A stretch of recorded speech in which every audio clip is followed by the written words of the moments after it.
Hi, I'm John Townsend, and today we're embarking on a series about baking and roasting in this very versatile utensil here, the Dutch oven. Thanks for joining us today on 18th Century Cooking.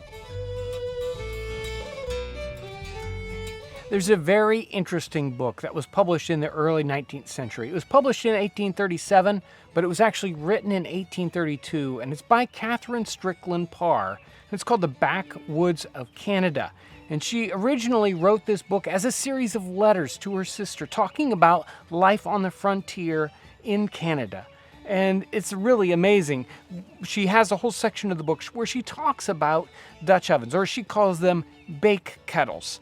Now, as a regular proper English woman, she probably wouldn't have used something like this in her regular home. But she definitely found they were amazingly useful on the frontier. And let's hear a little bit about what she says about bake kettles. She says, "At first I was inclined to grumble and rebel against the expediency of bake pans or bake kettles.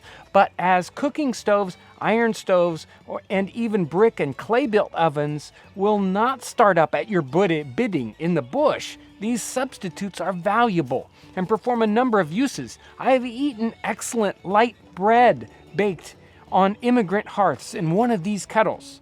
I have eaten boiled potatoes, baked meats, excellent stews, good soups, and all cooked at different times in this universally useful utensil. So let it not be despised. It is one of those things particularly adapted to the circumstances of settlers in the bush before they have collected those comforts about their homesteads within and without, that are the reward and the slow gleaning up of many years' toil." So you can see how much she loved to use this very versatile tool. And it's one thing to, say, fry in one of these, or bake a soup, cook a soup or a stew in a kettle like this. But it's another thing to learn how to bake and to roast it, where you really have to regulate the temperatures. That's what we'll be focusing on today. Again, it might not seem that easy, but with a little study, we'll get it. So let's look at the anatomy of this Dutch oven for a little bit before we get started warming it up. You can see that it's got a lid. It's a special lid. Dutch ovens, this lid, this idea, the rim on here is specifically so that we can put coals up on top of this and them not fall off. This really is sort of an American invention right there in the late 18th century and early 19th century. It really kind of sets these apart and makes them specifically good for this purpose. So this helps with the specific idea of Dutch oven baking, which is that we want to have heat underneath the cooking pot and we want to have coals up on top to give you heat from both directions. Now, one of the things that'll happen is once you get this idea, you'll think, well, I know, I'll just pile coals up on top of this pot. And that really is the problem. We don't want to have too much on top, or else we'll just overheat this. We'll get too much heat in too rapidly and burn whatever we're cooking. So it really is a balance between getting enough heat below and above, but not too much.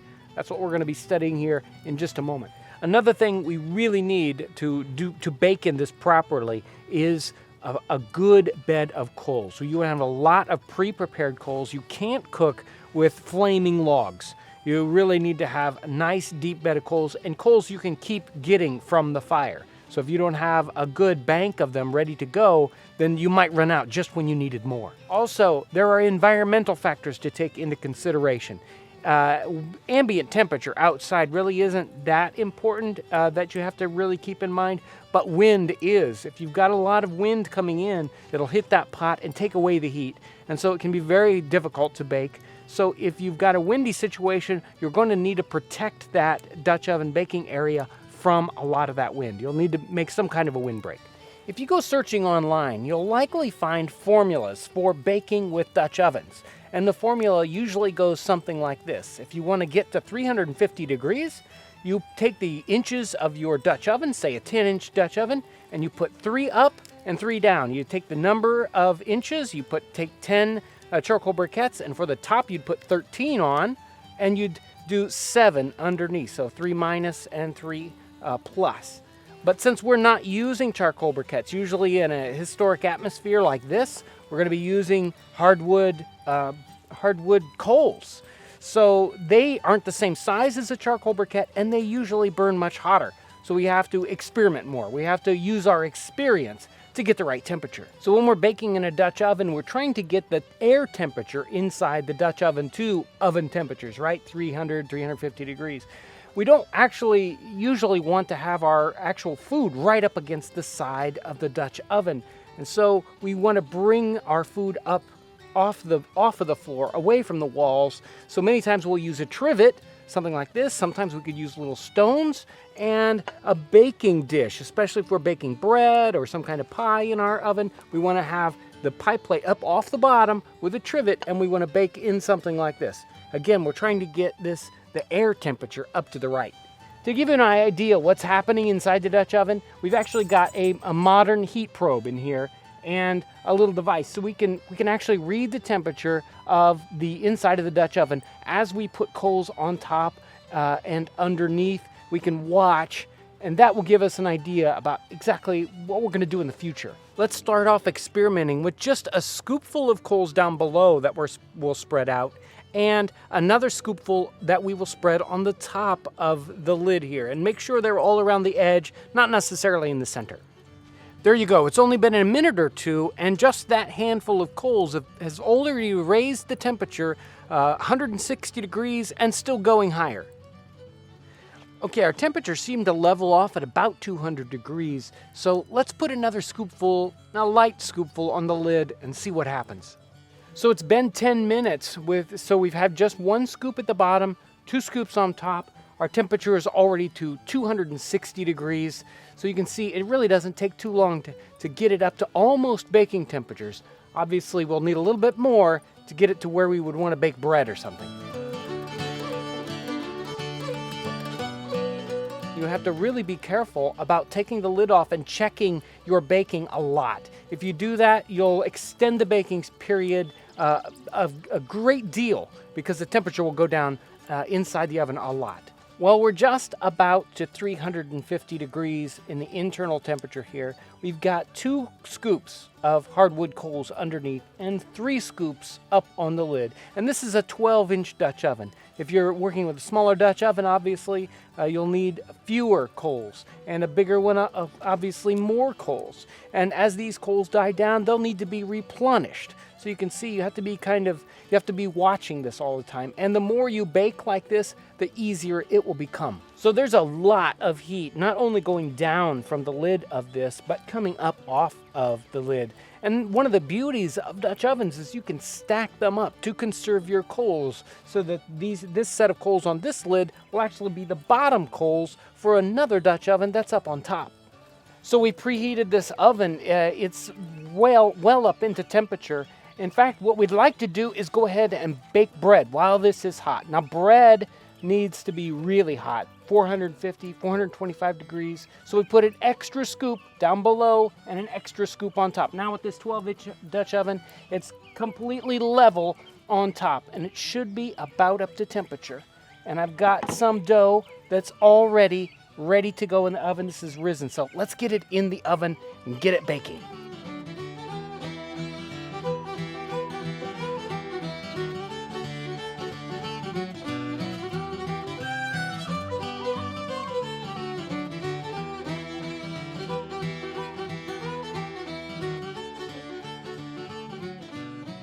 Well, here's the bread. It's not right out of the oven because I let it cool down. It's still really, really warm. The problem with baking bread at an event is you really need to let it totally cool off, maybe even all night long until the next day for the crumb to set up. Now I'm gonna cheat. I'm gonna rip this bread open. We're gonna have some right away. It smells wonderful. It's still steaming inside. The crumb had set up enough, so it should be perfect. Bread right out of the oven. Wow. This bread was really was not so difficult at all in the Dutch oven.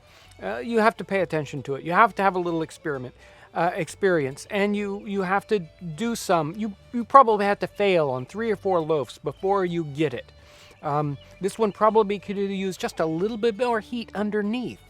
But again, I mean, we're still learning, and it is so simple, and you can do it at an event without great quantities of equipment. Just a simple Dutch oven.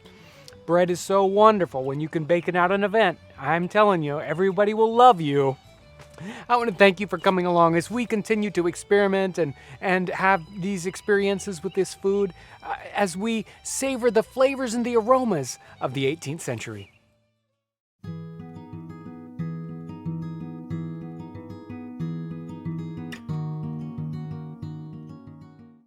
Hi, I'm John Townsend. We're continuing our series in Dutch oven cooking. Today we're going to be using the skills that we've learned earlier to bake a pudding, a bread pudding, in one of these Dutch ovens.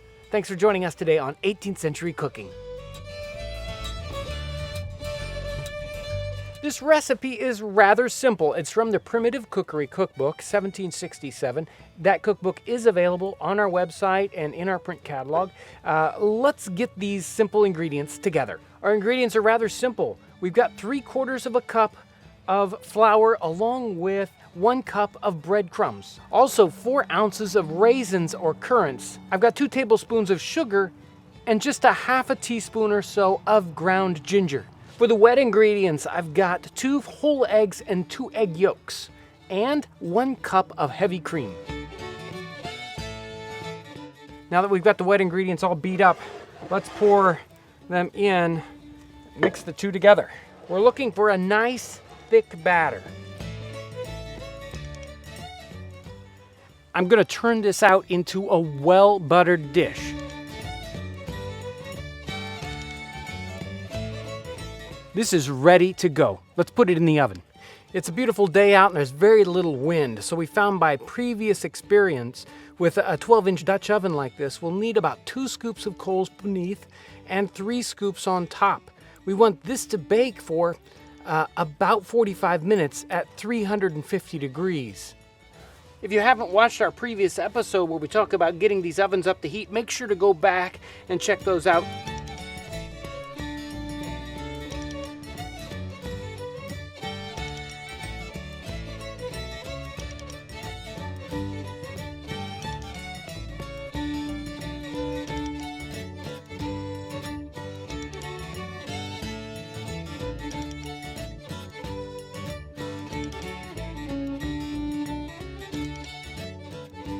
I've let this cool and we're going to turn it out onto a plate and now slice it.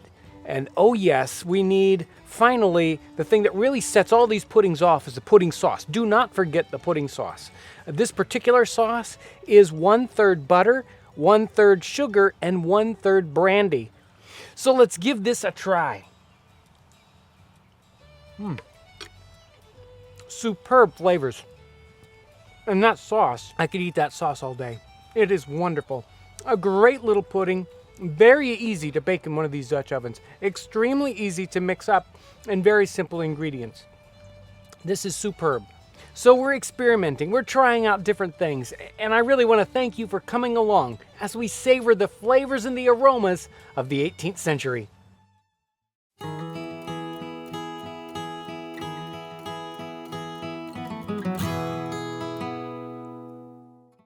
Hi, I'm John Townsend. We're continuing our series in Dutch oven cooking, and in this episode, we'll be baking a roast. Thanks for joining us today on 18th Century Cooking. In 1837, Catherine Strickland Parr wrote a little book called The Backwoods of Canada, and in this book, she's giving advice to folks that are going out into the frontier of Canada. And she has some amazing advice about not shunning this particular cooking device. And she calls it a bake kettle. And today we call them Dutch ovens. She talks about how highly versatile they are, that you can bake breads, you can cook meats in them and roast in them, all these different things. Today, that's what we're going to do. We're going to roast beef in a Dutch oven. So today's recipe comes from the little cookbook called Domestic Economy. It's 1794 and it's Maximilian Hazelmore. And this recipe is called rump au ragout. Basically, we know it as pot roast. So the ingredients we're using today really haven't changed. It's basically just like a pot roast you would do today. I've got a 2.5 pound rump roast and we've got carrots and onions. Let's put this together. Let's season this with salt and pepper on all different sides. Now, dredge this in a little bit of flour. Okay, this looks good. Let's brown it in the pan. Okay, let's get this pan nice and hot to brown this. This is already probably pretty much up to temperature. Let's toss in some of our butter here. Yeah, it's hot. And here goes the meat.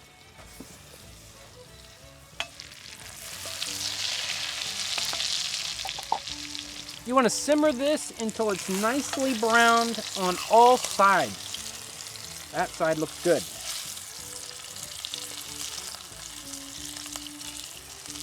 Now that our meat is browned on all sides, I can remove it from the pan and deglaze the pan. And I'm doing this with cider. The original recipe actually calls for the use of small beer, but of course you really can't find that today, so cider is going to work fine for this. I'm using maybe a cup or two here and just scraping all the gunk off the bottom of the pan. Now the meat goes back into the pan, and we will place around that some onions. I've just half sliced these onions. There's 3 or 4 here, and 3 or 4 carrots cut up, not too small. Now we can put in this special little onion. You see this onion here. It's an onion that's got cloves in it. This is very, very common in 18th and 19th century recipes, and we'll just toss this in right up on top. And now in go some herbs. I've got thyme and rosemary. We'll put those right up on top. Next comes beef broth. I'm going to pour this until it's maybe 2/3 the way up the side of the roast or so. That looks good. Now we can put the lid back on, and we're not going to put it back on the fire, but we're going to put it on a very regulated, a very controlled area. We want this to just bake at, say, 300 to maybe 350 degrees tops. So we don't want to just set it on the fire. It would cook too quickly. We want this to take 3 hours to cook. Now it's time to get this cooking area ready to bake. I'm going to put a layer of coals down first. This is a little more than I would normally put down because this ground is wet, but these will probably die off pretty rapidly, and we're going to have to come back and check. Now that that's in, let's lay the oven on top of those, and now I'm going to put in a layer of coals on top of the lid. Now, it's just a little bit, right around the outside edge. We don't want to just heap this up. It'll get way too hot. Now, let's keep watching this. Every 10 to 15 minutes, I'm going to come back and check this oven to make sure that we haven't gotten too cold or that we're not too hot. And make sure to take this off and check the lower bed to make sure they haven't died out. Remember, not too much at the bottom. So every 10 or 15 minutes when we check underneath, we also want to rotate the pot as it goes. So we're going to rotate the Dutch oven 90 degrees, and we're going to rotate the lid 90 degrees to keep that heat even as possible. Now let's check underneath this oven and look. Oh yes, these lower coals are way too cool now. I need to put a few more coals down underneath to keep that heat going, and I'm going to check the top. This still feels really good, so I don't need to add any top coals just yet.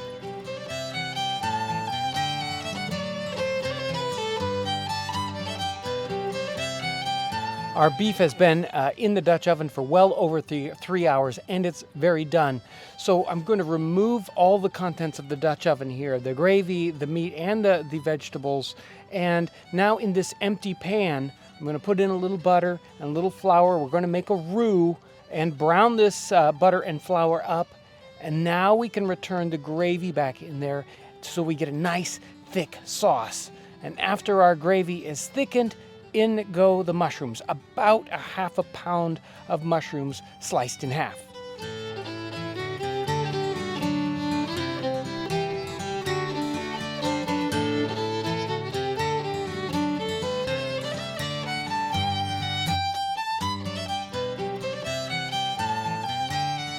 Well, it smells terrific. It smelled terrific the whole time while we were waiting for it to be done. It looks wonderful.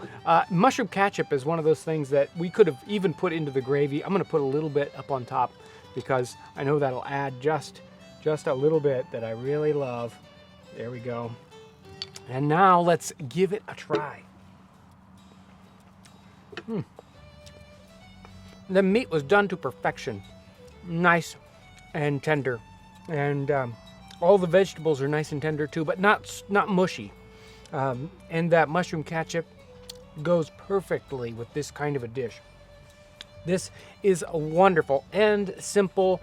It takes time to cook, but really such a wonderful dish for a large setting, a great family dish. Wonderful. This came right out of the Dutch oven. Do not be afraid to try using the Dutch oven for dishes like this. Very simple and works perfectly. I want to thank you for coming along as we continue to try these things out, as we continue to savor the flavors and the aromas of the 18th century.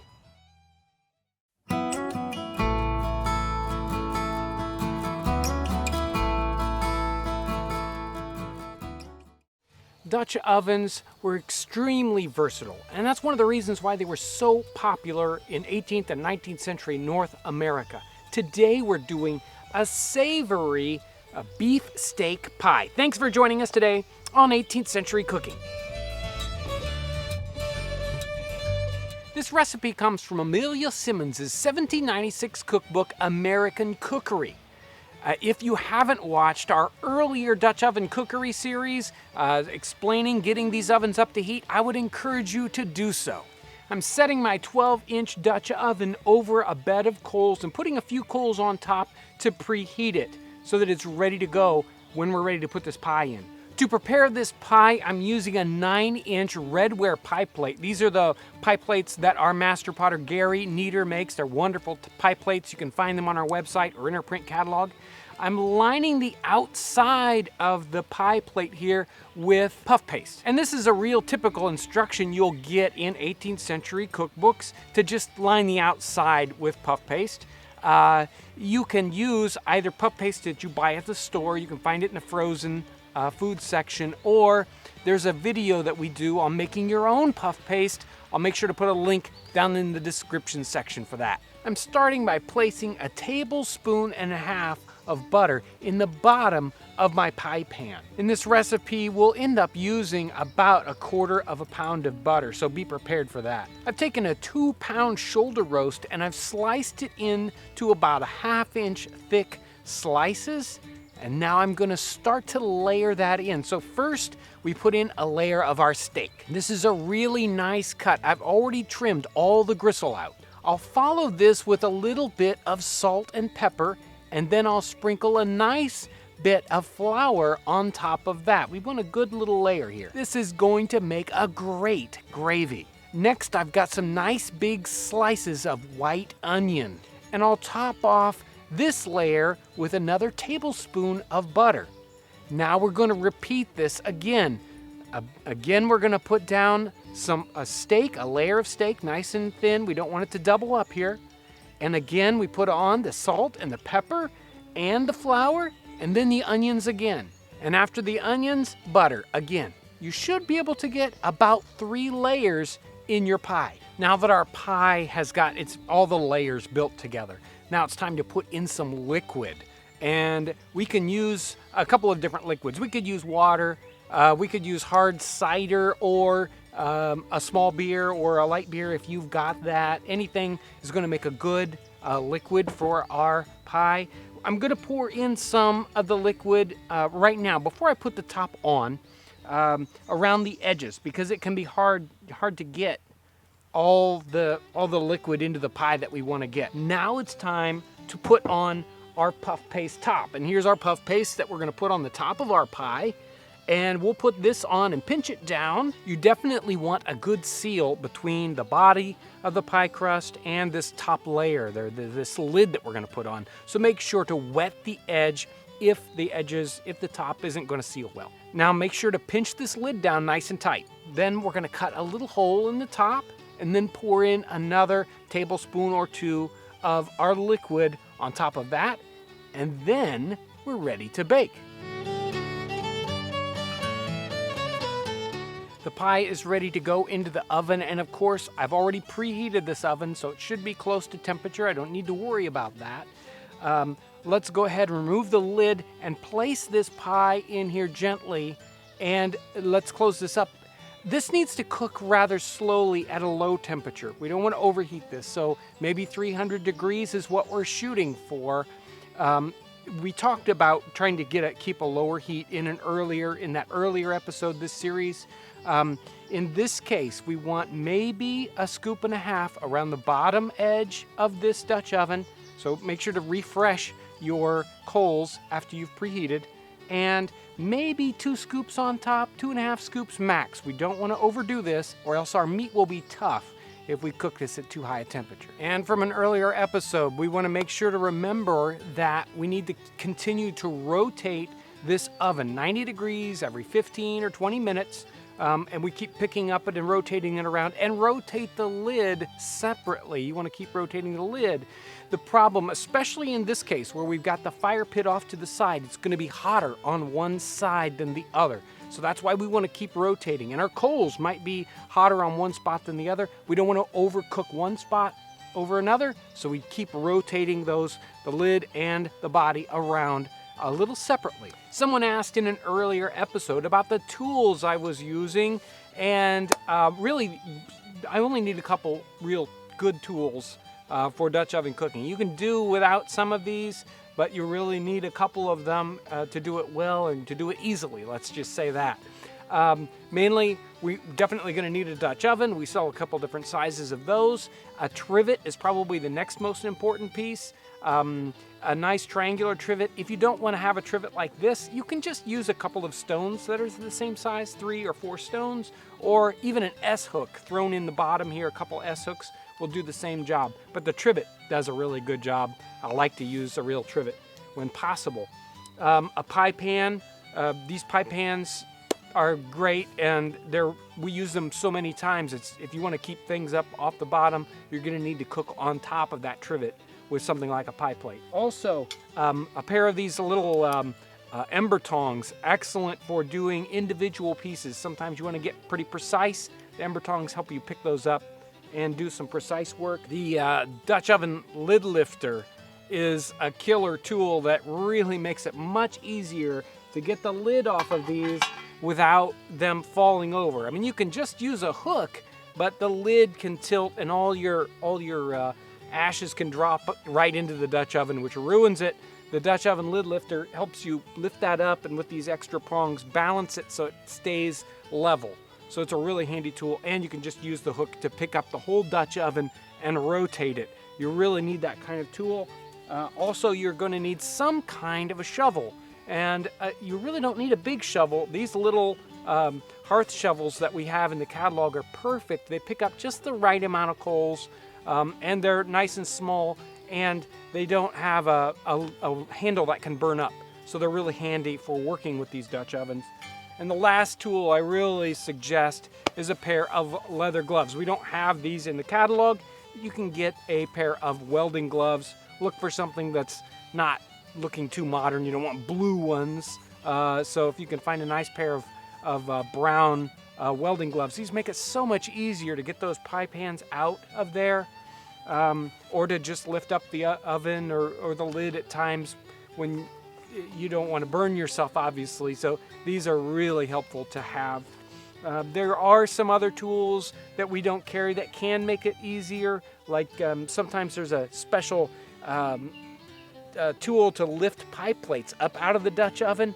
Boy, that's a lot of bother to carry too many tools. This is probably enough for just about anybody. Wow, this looks tremendous. It is ready to go. You know, this reminds me of the beef pasty we did a number of years ago. So we definitely need to let this guy rest. It can even be eaten cold, and the colder we let this get, probably the more it's going to come out in one piece.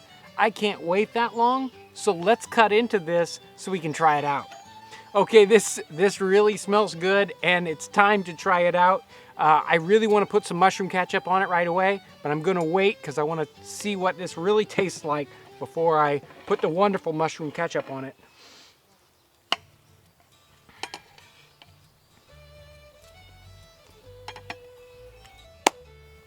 That's a tremendous mix of flavors. Excellent. The beef, perfectly tender, wonderful. Puff paste, you can't go wrong. And that onion flavor in there, along with the spices, And I did not put too much pepper. Don't worry, you can always put a little bit more on, but it's a perfect medley of flavors. Amazing. Now let's try it with the mushroom ketchup. I know this is really going to set it off. Wow. That little bit of kind of vinegar taste and the extra salt and the mushroom flavor, to die for. I think I wanted, instead of the water, I should have just dumped mushroom ketchup in right on top before I cooked it. This would be a tremendous thing to cook at an event. Everyone will love you, so you should try this one out. The flavors are tremendous. It's not difficult to do. There aren't even that many ingredients. So definitely try this one out. I want to thank you for coming along as we try these things out, as we savor the flavors and the aromas of the 18th century.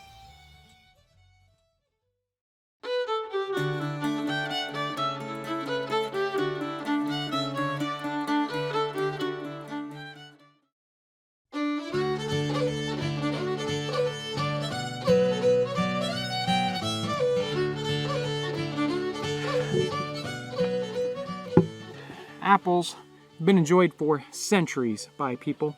Apples were popular in the 18th century, and today the dish we're making is called Cheshire pork pie with pippins. Pippins is a common name for apples in the 18th century. In our recipe, we're going to be using salt pork. This is true 18th century style salt pork, not something like you might find in your grocery store bacon shelf, but a leaner cut, hard packed in salt, like we discussed in a previous video. Likewise, we've sliced our pippins here, and they're ready to use in our pie. As we make our pie, what we're going to do is we're going to put in a layer of pork, and then we're going to put in a layer of apple. We're boiling our salt pork today for about an hour.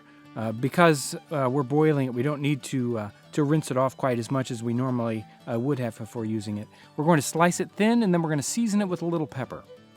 I've got our pie packed up here. Now it's time to add some spices to it. I'm going to add some salt and some pepper to this to season it well, so it's got some flavor to it. All these things come right out of our spice kit. That's a little bit more there. There, that's good. Now we're going to put in put some butter on top that will melt down into our pie here. We're going to add about 2 tablespoons of water to give it a little bit of moisture. The amount of water you use or you need to add to this pie totally depends on the kind of apple you use. If you use a Macintosh apple, they'll turn to something like a applesauce. So you don't need to add very much water. If you have a firmer, crisper apple, you might need a little bit more water.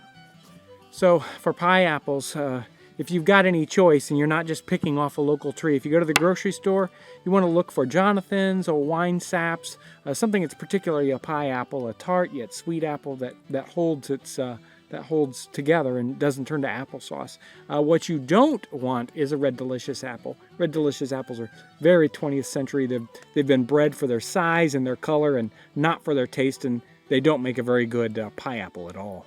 We're going to put our second pie crust on here to cover this up.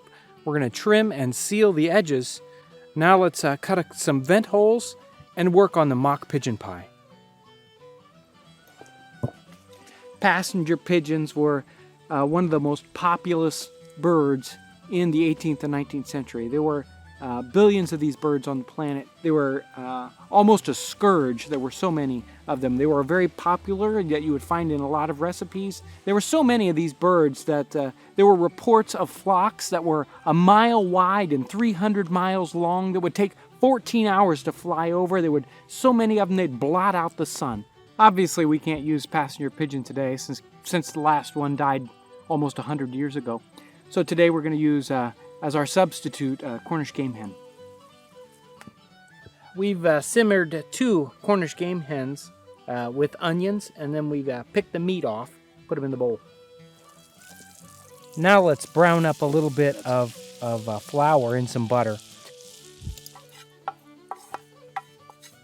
I'm going to add some stock, let this simmer a little bit. We'll also season it with a little salt, pepper, and thyme. By the way, our pie plates here are thrown by our master potter, Gary Nieder, right here in Indiana, and they have a lead-free, food-safe glaze. We're going to put our pulled meat into a pie crust. We're going to pour our warmed sauce on top of that, seal it up with the other pie crust, and it's ready to bake.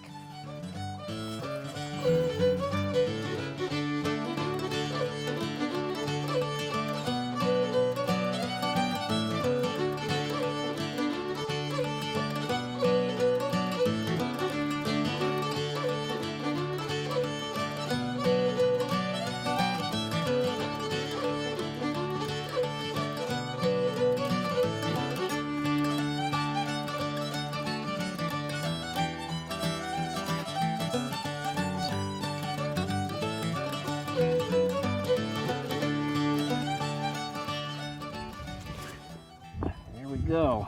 We're going to bake this mock pigeon pie in a Dutch oven. Let's talk about these Dutch ovens for a minute. Dutch ovens like this are a specifically 18th century and North American improvement on a 17th century design. The lip at the top is specifically designed to keep the coals from falling off, so your coals will stay on the top. And the legs at the bottom keep it so the air can flow underneath and keep the coals alive underneath. We got our Dutch oven preheated. I've kind of left it in the fire pit here, and it's good and warm. But we have to get our pit ready for this. We got our coals underneath. It's time to put the pie in. We need to keep the pie off the bottom of the Dutch oven, so we're going to put a couple of S-hooks in here to space the pie pan off the bottom so the bottom doesn't burn. We got plenty of space around the outside edge, so we can reach in there without burning ourselves. Now let's put the lid on.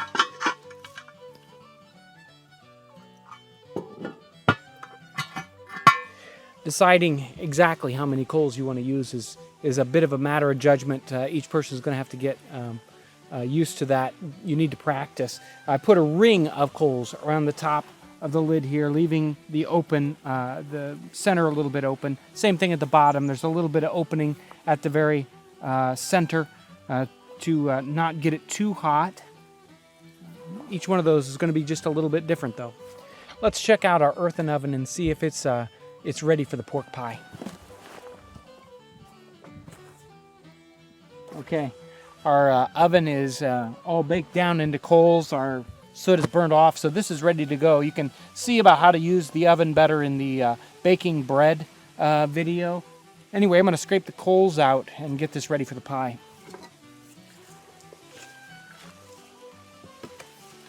I'm going to put S-hooks inside this one also to serve as a trivet. I don't want to burn the bottom.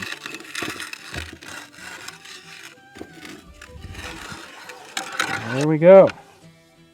We're going to have to watch this. This might be a little bit too hot, so we're going to keep an eye out on it. Let's put the door on, though. It's been about 10 or 15 minutes, and I think this is probably ready to go. If we take a quick look, whoa, it's ready to come out. Let's, don't want to let it go too long. Wow, look at that. Looks just about perfect. Well, I'm sure we've let this set long enough. Let's pull it off the fire and set this aside so it can cool off enough that I can take the pie out of the oven. I'll take a quick gander here, set the lid aside. There's a lot of steam in there.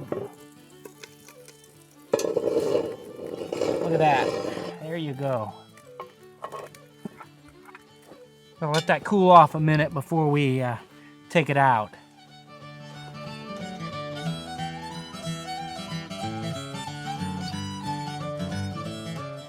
I can't wait to cut these open and try them. They smell really good.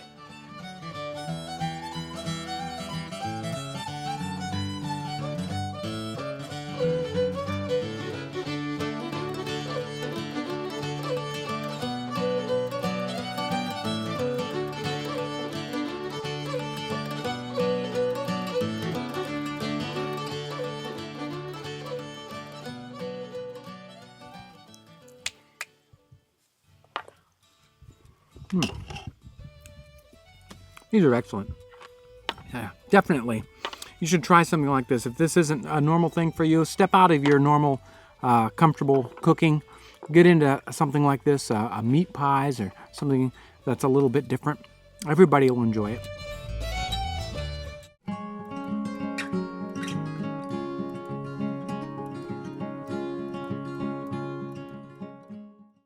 We're concluding our baking in the Dutch oven series with this wonderful little fruit tart. I think you're going to be surprised with this one. Thanks for joining us today on 18th Century Cooking. Our recipe today comes from Maria Rundell's 1808 cookbook, A New System of Domestic Cookery. This is a recipe for a minced pie, but it's a little different. It's got a different twist on it. It's a lemon mince pie. Let's get started. Today we're baking this in one of our 8-inch tart tins. These guys are handmade by Dennis Cooch, one of our tinsmiths. He does a wonderful job. They're available in the print catalog and on our website. The original recipe actually calls for making this in patty pans. And probably the closest thing you've got in a modern kitchen is a cupcake tin. So this is actually meant to be small individual little pies or tarts. Today we're making this in one of these tart tins because, of course, we're going to be baking in a Dutch oven. If you're going to be using one of these 18th century style tart tins, the bottom doesn't come out of this, so you want to make sure to butter it really, really well, or you'll never be able to get it out of the tin. This tart tin's already well buttered. We can just lay in our paste in the bottom, and a short paste, any paste will work fine here. A short paste will work great, and if you're interested in a short paste recipe, I'll put a link to our short paste episode down in the description section below. Our first ingredient is lemon peel, and you might immediately say, well, wait a minute, John, did they have lemons in the 18th century? Obviously, you see lemons all over in the cookbooks. It really depends on where you're located and the economic level of the person as to how common lemons would be in their standard daily diet. But obviously, they're very popular in the cookbooks. In this particular setting, we're going to be using lemons. What we're going to do is we need lemon peel, and you can just peel off the peel of your lemon, cut it off in one nice long strip. It'll make it easier to work with, and boil your lemon peel about 20 minutes. This is going to get rid of some of the bitterness and make it much easier to work with. Once we've boiled this lemon peel, we can take it out and mince it nice and fine. To mix this up, we need a non-reactive bowl, something like a ceramic bowl or a wooden bowl. Inside this, we've got one large apple chopped up. It's been pared and cored and chopped rather finely. You'll want to use some baking kind of apple. A Golden Delicious might work well in this. That's what we're using right now. To this, we're going to add the diced lemon peel that I talked about earlier, a 1/4 cup of suet, a 1/4 cup of sugar, the juice of 1 to 2 lemons, and a 1/2 cup of raisins. Mix these up well. We are using suet in this recipe. It can be difficult to find. We do sell a USDA approved suet in our catalog and on our website. You may be able to find some kinds of suet in your local supermarket or at your butcher shop. Again, if you're interested in suet, I want to point you to an earlier episode we did on rendering your own suet.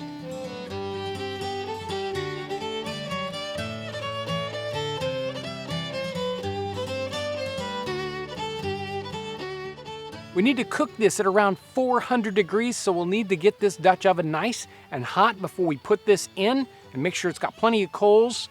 It's going to bake probably 20 minutes or so.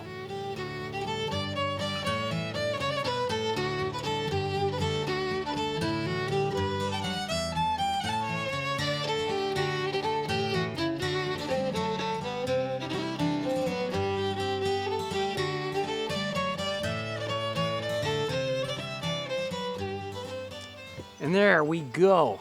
This one's definitely cool enough to handle. If we wanted this to really set up so that we might be able to get it completely out of the pan, you'll want to let this cool overnight, maybe even in the refrigerator or someplace really cool to let it really solidify.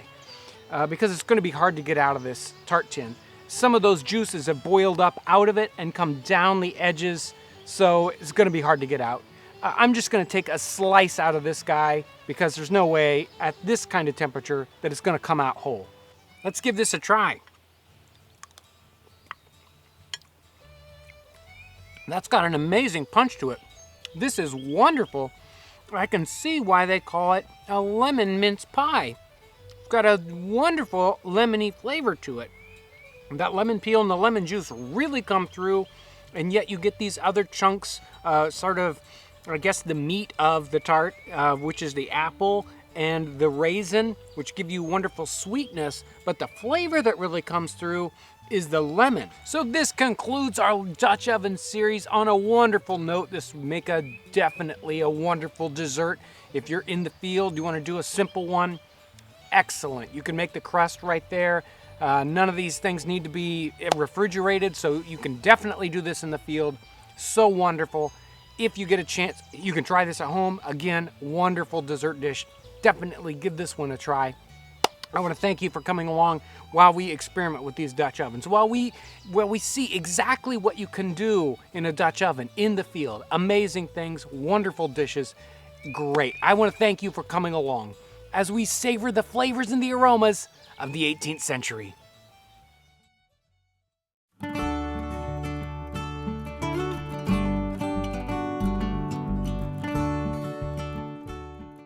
Welcome to 18th Century Cooking. I'm your host, John Townsend, and today we're doing a beef stew, something you've had many times in the past. But this recipe has some interesting 18th century additions. Thanks for joining us as we savor the flavors and the aromas of the 18th century.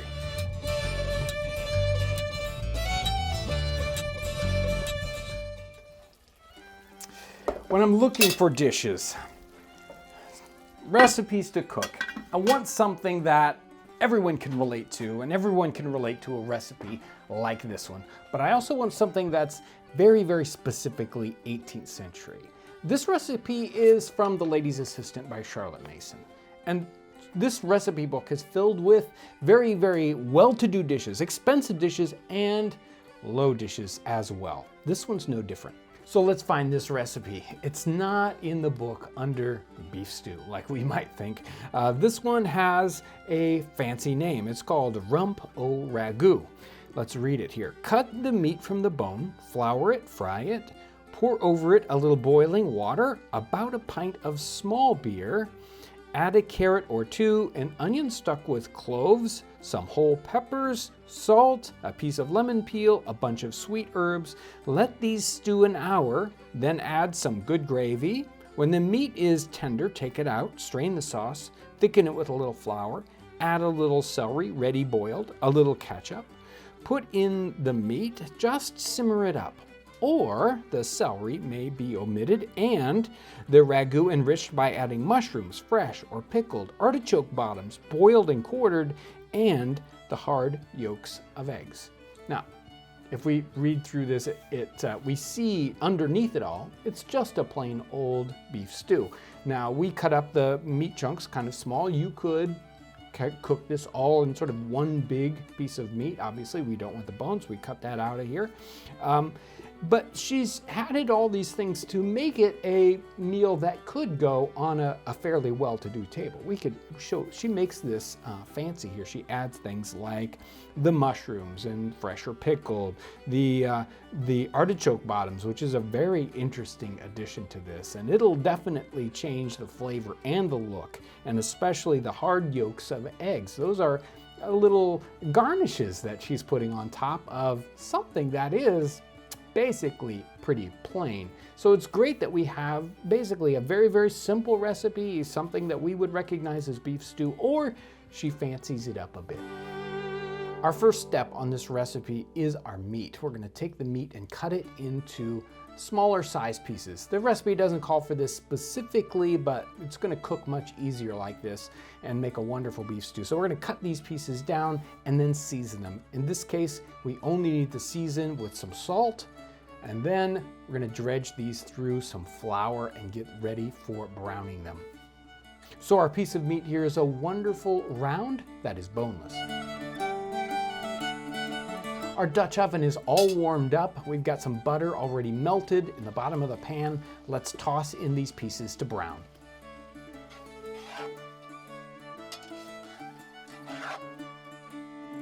While our meat is simmering, let's work on the other components of this recipe. We've got some carrots here that we want for our stew, and we're going to just scrape these real quick to get the outside layer off of them. It doesn't take very long at all. There we go. Now, we're not using a giant Dutch oven here, so we only need a couple of these carrots. We're just gonna cut some rounds for this, and I like my carrots to not get too, I like them to get a little softer, so we're gonna cut them a little bit thinner so they have time to soften up in our stew. And we need an onion with cloves. And this is one of those tricks that you see all over in the 18th century cookbooks. And that has to do with how do you get cloves into this dish and flavor it without them staying in there when you actually want to strain it later on. You don't want these cloves to be there when you're eating the dish. You just want it to flavor it in the beginning parts. So we have our onion and cloves, and we just stick our cloves into our onion here. Now remember, this is a high-end stew, as it were, so we've even got lemon peel in here. It gives lots and lots of complex flavors. We just want that little outer bit of our lemon peel. We don't want to get any of that white pith in there. And I don't know that we need a ton here, but it'll be nice to get a good little bit of peel. We're gonna build a very, very complex dish here, so we're gonna keep adding ingredients. Celery is one of these.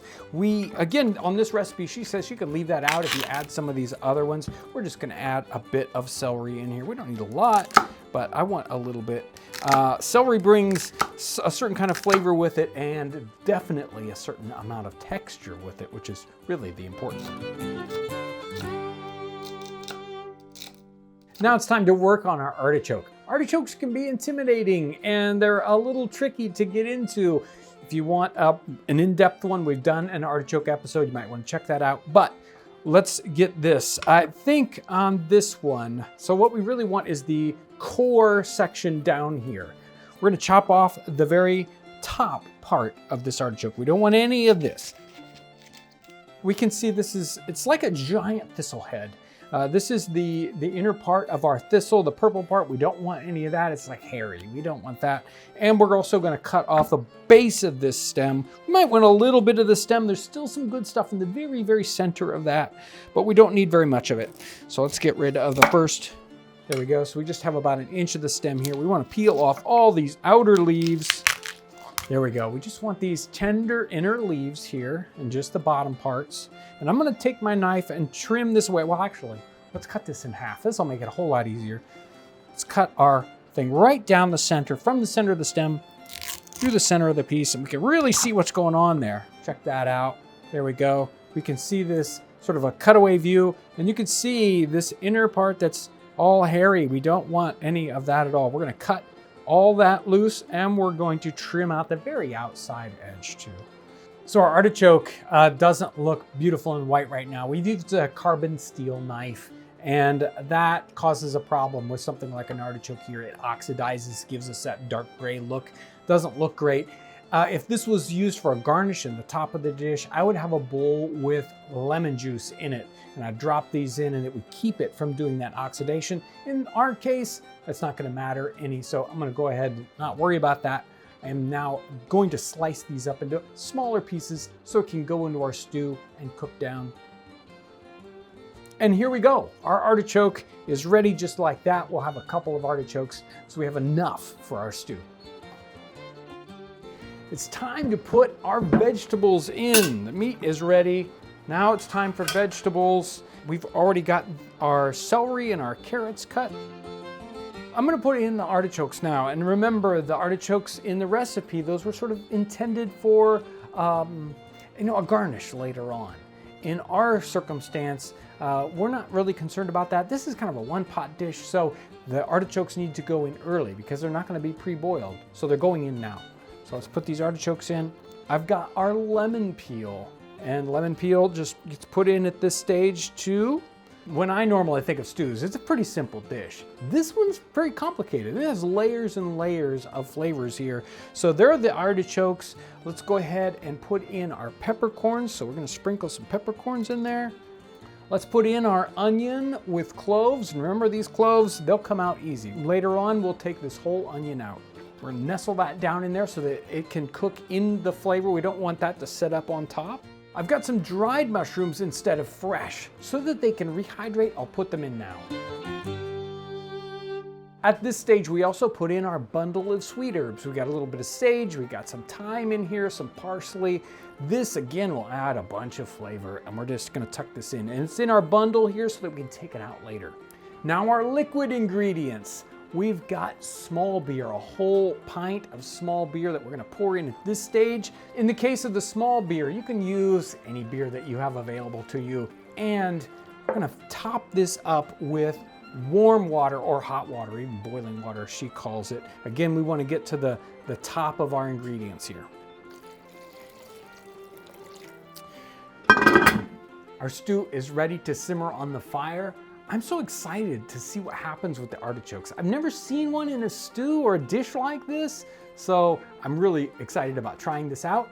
This goes on the fire to simmer for 1 hour. While that's still simmering, we have a little bit of work to do. We've got to put in this final flavor and look to it, and that has to do with egg yolks, which again is an interesting little addition to a stew that I would have never put in. We've got some boiled eggs here, and I'm just gonna very carefully find that egg yolk. There it is, and pop that right out. There we go, there's our egg yolk. These will go in right at the end. They're already pre-cooked, so they'll look good on the very top.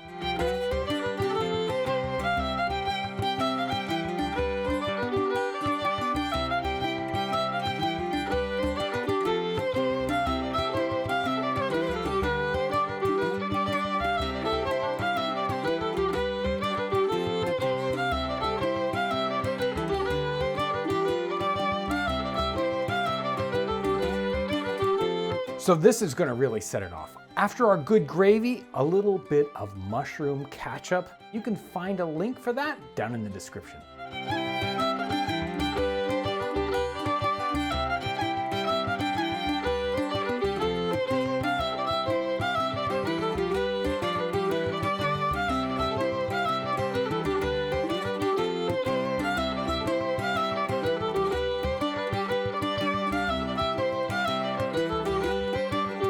Finally, it's done. It's ready to try out.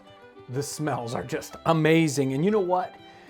I like my beef stew thick, and this turned out thick. So let's find out what happens with all these flavors. It's so complex for, you know, a beef stew, right? So here's the beef done to perfection.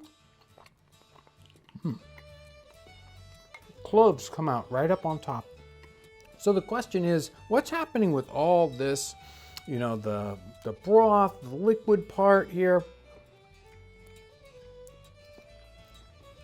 And boy, there's very complex flavors. They're all there, layered it together.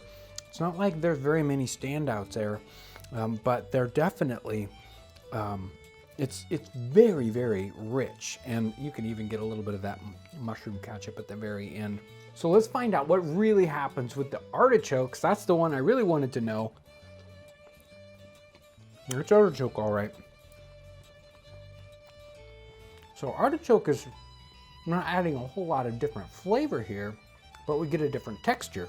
I don't know if it's wasted in this. Maybe as a garnish up on top, where you could eat it a little bit separately would make a little bit more sense, but it's definitely something different to put in your stew. A little mushroom, a little egg yolk. I can see why they put the egg yolk in there, especially up on top. This is so good.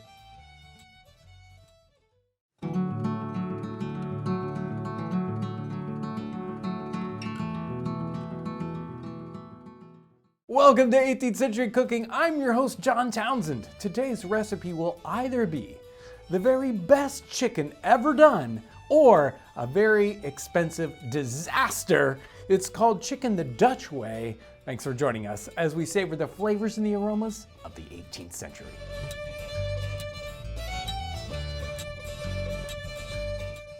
This recipe is from The English Art of Cookery by Richard Briggs. This is 1788. Let me read to you this recipe. It says, fowl or chicken the Dutch way. Take a fowl or chicken, truss it as for boiling, singe it, beat 4 cloves, 4 blades of mace, half a nutmeg fine, chop half a handful of parsley fine with some pepper and salt, mix them together, put them in the inside of the fowl or chicken. Flour it all over. Put it into a stew pan and clarify as much butter as will cover it. Stew it gently for 1 hour, then put it in a china bowl with the butter. Send it up hot. Can you imagine a chicken completely covered in clarified butter and cooked? Again, a very expensive dish, and I just can't imagine what's going to happen to this poor chicken after an hour of cooking in clarified butter. But you know what? We are going to find out.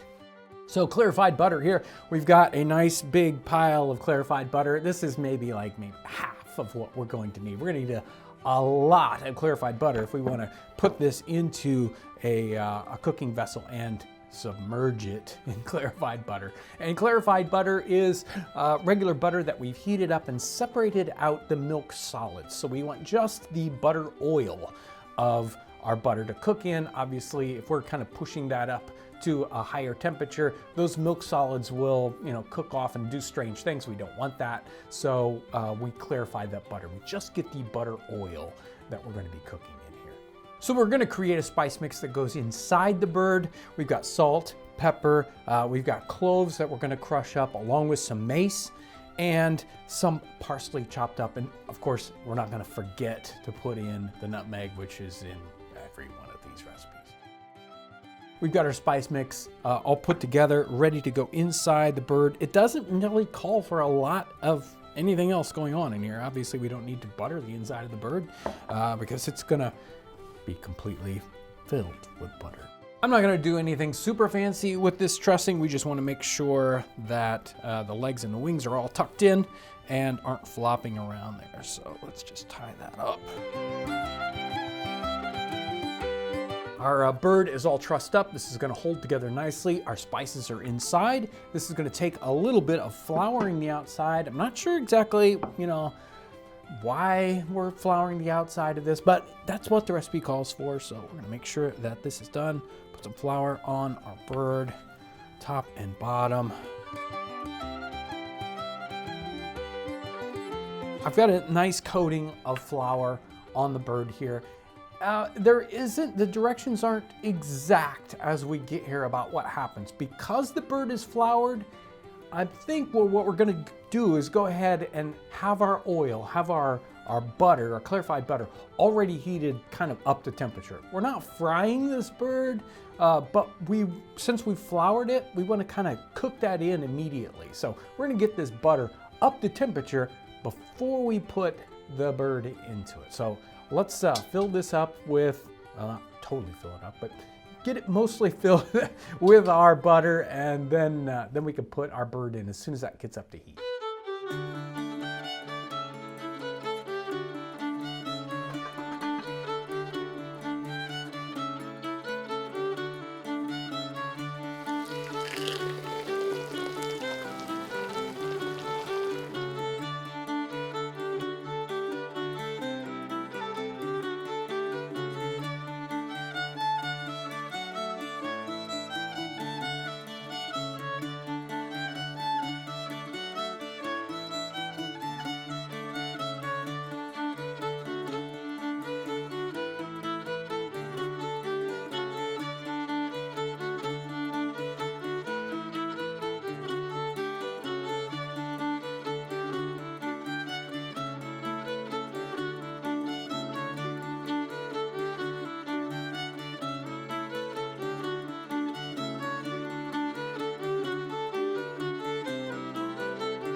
So here it is. It's our chicken drowned in butter. This smells really good.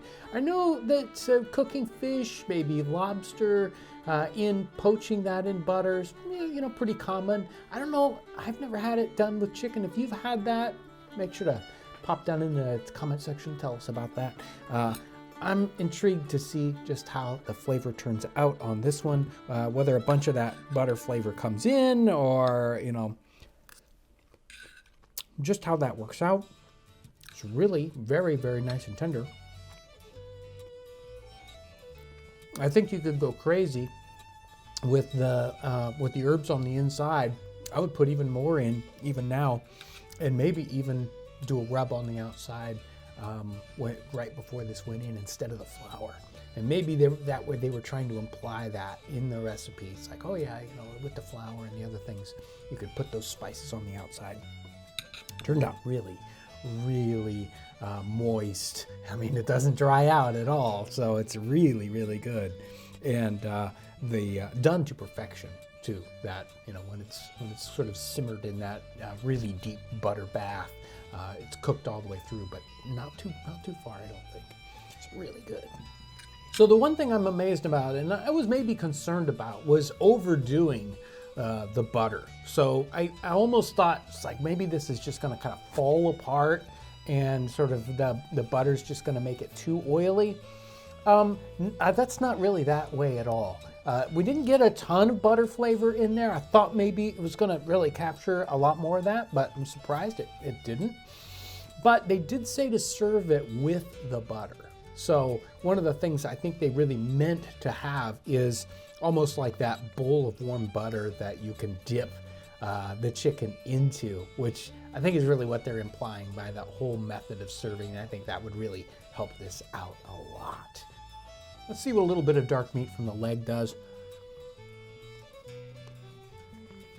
Now that's a lot more like what I was expecting.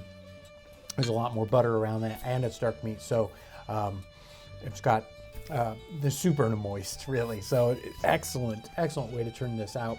A very, very interesting experiment, and definitely turned out a little bit different than I was expecting.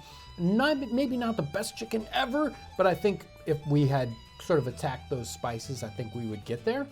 And certainly a super moist and actually very easy way to cook this chicken to make it turn out really nice. Pretty much foolproof, really.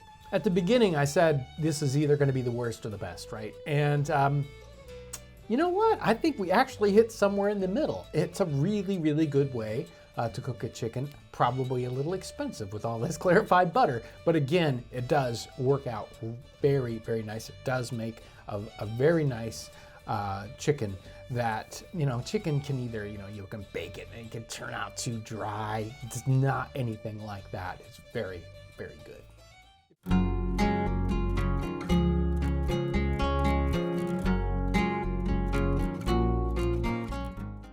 Welcome to 18th Century Cooking. I'm your host, John Townsend, and today, special guest again, Michael Dragoo. We'll be cooking something, well, very interesting. Fried lobster. Thanks for joining us today as we savor the flavors and the aromas of the 18th century. Well, Michael, you brought this fried lobster. Yep. It's interesting. We don't eat fried lobster, do we? I don't, but it's not to say you can't. Most of the and time we're about to try. So. You boil the lobster, you take the meat out, either by yourself or, it's done in some other way, and then we dip it in butter and done, right? Right. And lobster we think of as something you eat at a fancy restaurant. In this time period, lobster is so everyday that it's only being fed to the prisoners on the prison ships in Baltimore, New York, Boston Harbor. Yeah, lobsters are cheap in the time period and thought to be sort of like a trash fish, or well, they are kind of a trash fish, but a very inexpensive thing to eat. So obviously this recipe is kind of fun because she doesn't cook anything alike the way we would cook it. No, she breads it and we fry it up, and then we've got a sauce that we put on it. So she's covering it up. She's covering it up. So you going to read this one? I can, I sure can. Okay. Elizabeth Cleland, 1755 from London. And to take a boiled lobster, take out the meat as whole as you can, slice it long ways, flour it, and fry it in clarified butter. And we're not going to do that. We're going to, or she says, or you may make a batter of cream, eggs, flour, and salt. Dip them in it, fry them. Here's the sauce. Then beat some butter up thick with grated nutmeg, claret, and orange juice. Lay the lobsters in the dish, pour the sauce on it. So Couldn't be easier. basically, it's like, how can we cover up lobster? How can we turn these into the fish sticks of the 18th Right. century? This is an So 18th century we fish we boil that lobster, we take the meat out, we bread it, we fry it, and then we put a sauce on the top. Right. It's like ketchup, you know? It's terrible. But we're going to find out. So we're gonna ruin these lobsters, and I don't I'll know. bet you it's gonna be great. The citrusy, the claret, and the orange juice. I'm So We'll see. we're gonna get these lobsters in some boiling water, get them cooked up.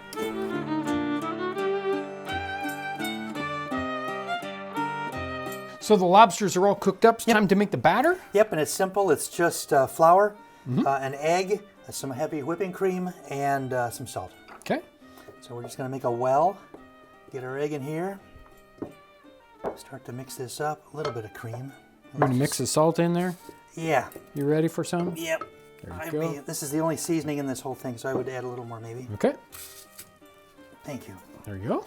We're just going to sneak up on this because I've really downsized the And amount. we're looking for a thin batter. Yeah, or a- just something that's thick enough to stay on the Yep. on the lobster meat. Okay. I can't believe we're gonna put this slime on the outside of the lobster and then cook it up more. Let's just wait and Okay. give it a taste here.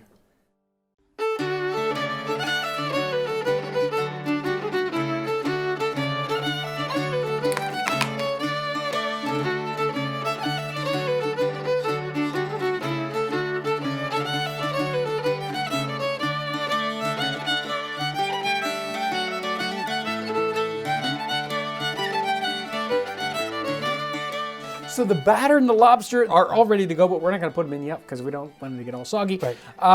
The sauce, that's what we need to make. The sauce is easy. It's butter, it's claret, it's an orange squeezed, and it's some nutmeg. Yeah, yeah. So if you want to slice and squeeze, I will get Okay. some butter in here.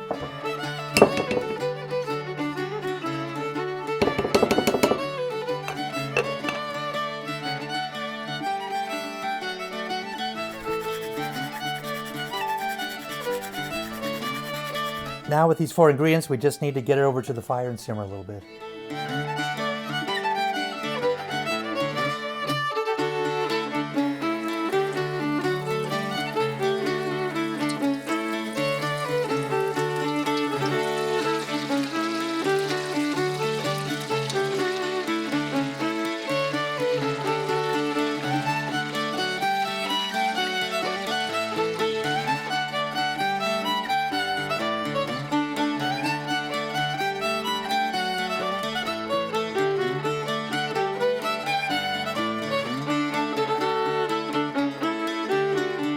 they look fabulous. Yeah, they do. They really do. And the sauce is I mean, it smells good. It's claret and butter. How Right, Do you, how how do you could you- not? And right. your nutmeg. How could you go wrong? That's So, right. I mean, breaded lobster. Let's Yep, that's let's right. find out how it turns All out. right. I mean, can you ruin? Well, you might be able to. We're going to ruin find out in a second.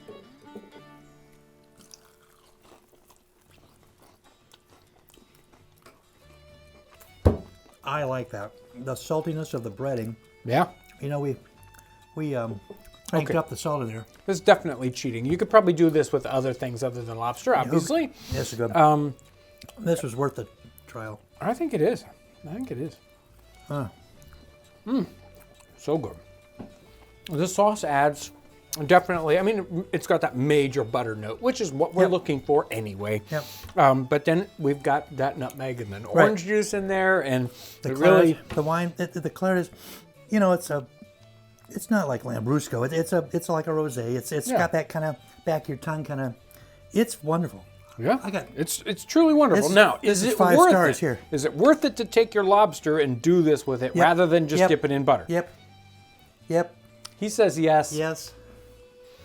I'm voting with my mouth. Now remember, the lobsters in the 18th century, they were cheap, inexpensive Right. food, and you know, you could see them saying, and they might have even done this as a street food.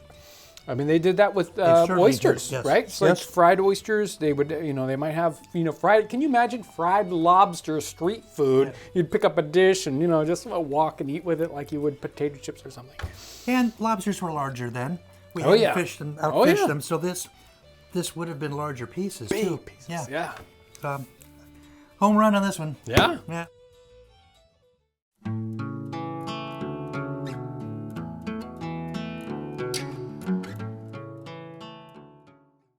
So today's main ingredients are sirloin and bacon. What could possibly go wrong? Thanks for joining us today.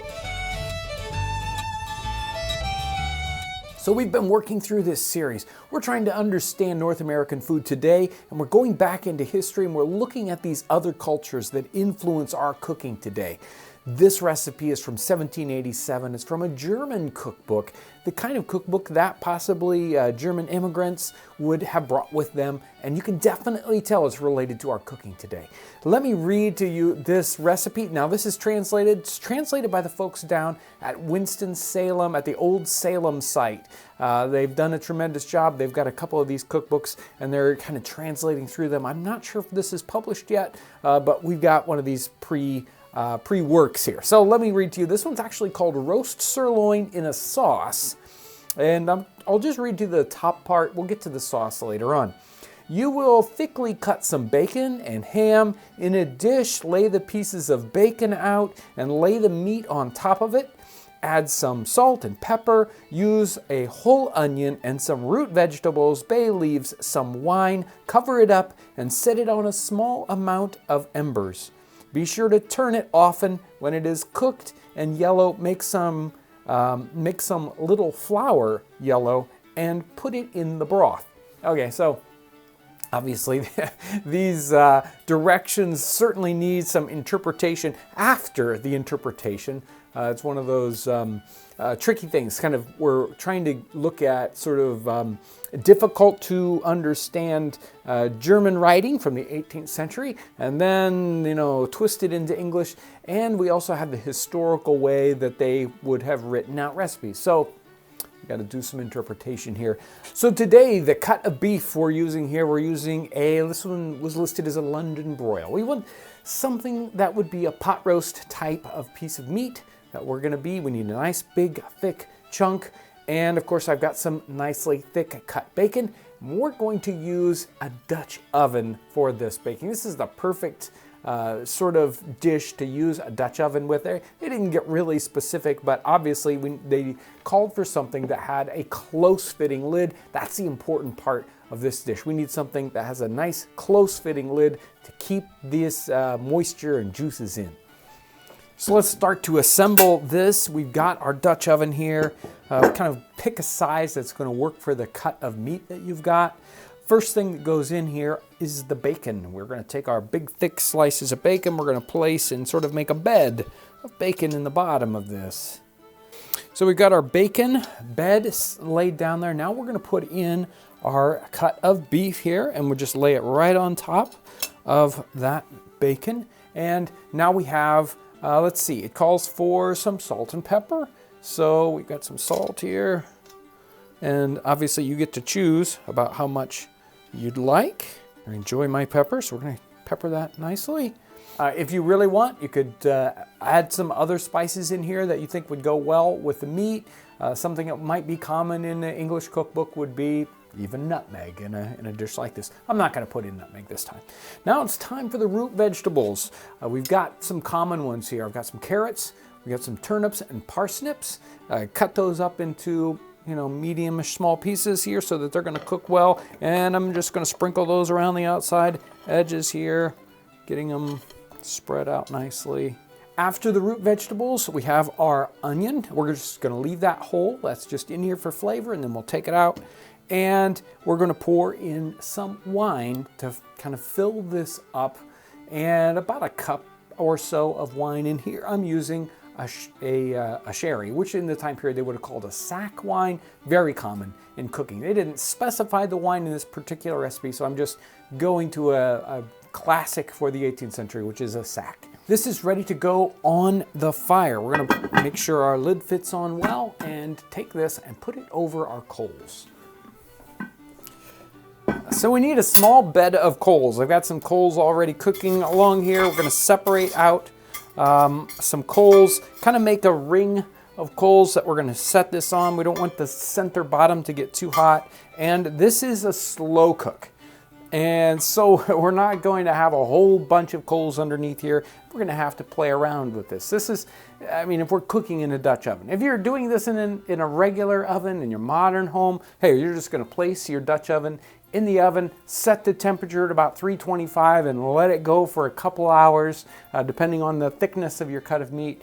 But this one, we're gonna have to take care of it a little bit more and watch it. So I've got a smallish bed of coals going here. Okay, now we have to go ahead and put a few coals around the top here to keep this heat coming in from the top as well as the bottom. We probably want to have a few more on the top than we actually had on the bottom. Even in our Dutch oven, in our fireplace, or out in the field, this can easily be cooked out in the field. We need to continue to watch this. It's going to take another, approximately 2 to 3 hours, depending on the thickness. And there's the other direction there that it said to make sure to continue to turn it. That was right there in the directions.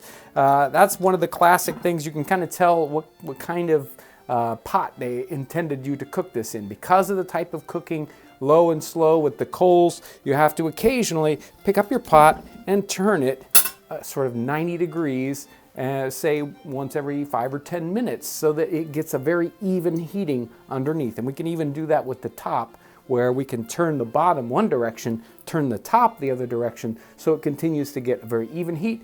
Of course, if you're using a modern oven, you don't have any problems like that at all. We're making the sauce now, and this is a little bit different than the ones we've done in the past. The base of this sauce is sour cream. So it says a few spoonfuls of sour cream. Let me get some sour cream going on here. We don't, again, no measurements whatsoever here. So we've got a few spoonfuls of sour cream. It says to also add some lemon juice. So I've got the juice of 1 lemon here. And it also says this a few lemon slices. I'm not sure whether in the original language it actually meant the zest of a lemon or the peel of a lemon, or I'm just going to go ahead and go with the directions here and just put a couple of slices of lemon in it. I know it seems a little strange. And then, again, oddly, certainly not what we would do in a modern recipe, it says sugar to taste. Again, okay, let's add some sugar. Of course, sugar to taste means however much we think is appropriate. I'm gonna put about a teaspoon, maybe 2 teaspoons full in here. Let me take this over to the fire, put it on a very gentle heat, and bring this up to a very low simmer. That should be about right. After 2.5 or 3 hours, this meat should be nice and tender. Let's remove the meat and the vegetables from our pot, add a little bit of water or beer, and then sprinkle a little bit of flour in that. We're making a nice gravy. Leave this on the fire just a very short amount of time. When it thickens up, we can go ahead and put that on our meat to keep it nice and moist.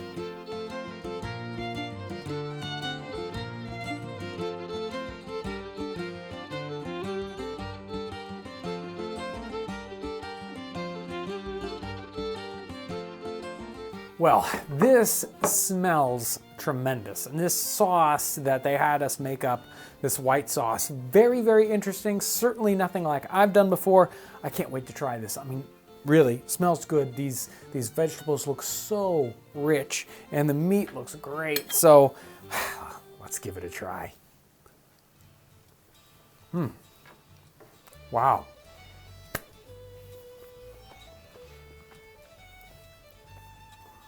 That white sauce, very, very interesting, because it's got that lemon juice comes in there and gives us a little bit different flavor, almost like a vinegar would do in this, along with this white sauce that makes it very, very rich. And of course, we've got these wonderful soft, vegetables that have been infused with this meat flavor. And of course, we had that gravy that they had us, make in the bottom of the pot to pour over the top. So it's like really 2 sauces in one, or sharing it, so we can switch from one to the other. Tremendous flavor, and doesn't hurt having a little bacon in the bottom of the pot, right?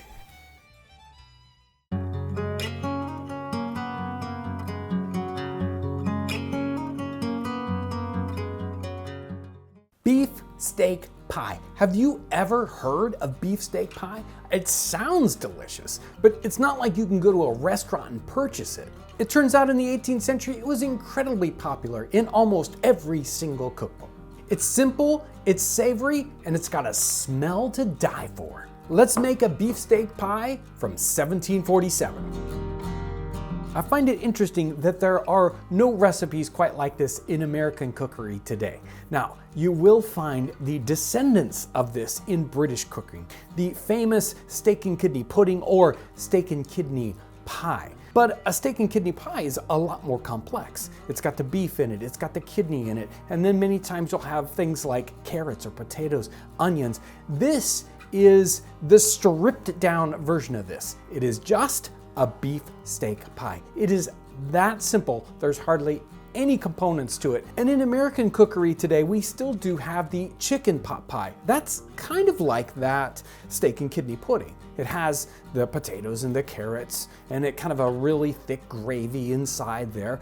And in the 18th century, its ancestor was the chicken pie, which just has chicken and salt and pepper, and that's it inside the pie crust. So in a sense, we still have something like this steak pie, but it's so much more complicated. It's great to watch this dish evolve through time. They're a very different dish in the 17th century. Very plain. We maybe add something like a lot of butter, and that's about it. And then as we get into the 19th century, that's when the real changes happen. Onions added, then we get potatoes and carrots until it turns into that full pot pie idea in the 19th and 20th century. Beefsteak pie recipes seem to fill up the cookbooks from the 17th, 18th, and 19th century. We find them all over. The one that's copied the most is the one from Hannah Glass. That's what we're going to use today. It's so incredibly simple. It goes a beefsteak pie. Take fine rump steaks, beat them with a rolling pin, then season them with salt and pepper according to your palate. Make a good crust, lay in your steaks, fill your dish, then pour in as much water as will half fill the dish. Put on the crust, bake it well. Hannah Glass in this recipe calls for a good crust. Pie crusts are easy. You can go out and buy a pie crust at the store. I guess that's okay. But what I want you to do, I want you to make your own pie crust. It's gonna be so much better, and I'm gonna show you how. We need unbleached all-purpose flour, we need some butter, we need it to be cold, and cold water also. And the ratio we want here is 3:1 by weight. So I'm using about, let's say, 21 ounces of flour and 7 ounces of butter. In a modern kitchen, we would cut this in with a special kind of knife. In our 18th century kitchen, we just have to rub this butter into the flour, and we want to make sure we're not melting that butter. So we're just grabbing up little bits very quickly, smashing it together, squeezing it, dropping it, and then moving on to a different section. So just don't melt that butter. Keep it nice and cool as much as possible. I think one of the reasons why this shows up in so many places because it's so incredibly easy. All you really need is the beef, a little bit of spice, and of course pie crust. That's easy to come by. And you could adjust it easily. You could make a small pie or a big pie. You could use meat that was left over in certain situations. And it's versatile enough that if you want to stretch this out a little bit, you don't want to use as much beef, you could add those vegetables into a pie like this. The cuts of beef in the 18th century were likely to be tougher, so she tenderizes this. I'm gonna go ahead and do that with these cuts, although they may not need it. I'm also gonna remove some of this stringy connective tissue because it'll make it difficult to cut. Also, this is your opportunity to switch it up a little bit. You probably don't need the most expensive cuts of beef in here because they're gonna bake at a low and slow temperature, so it will make something that is slightly tougher a little more tender anyway, so we can mix it up like the recipes did in the 18th century.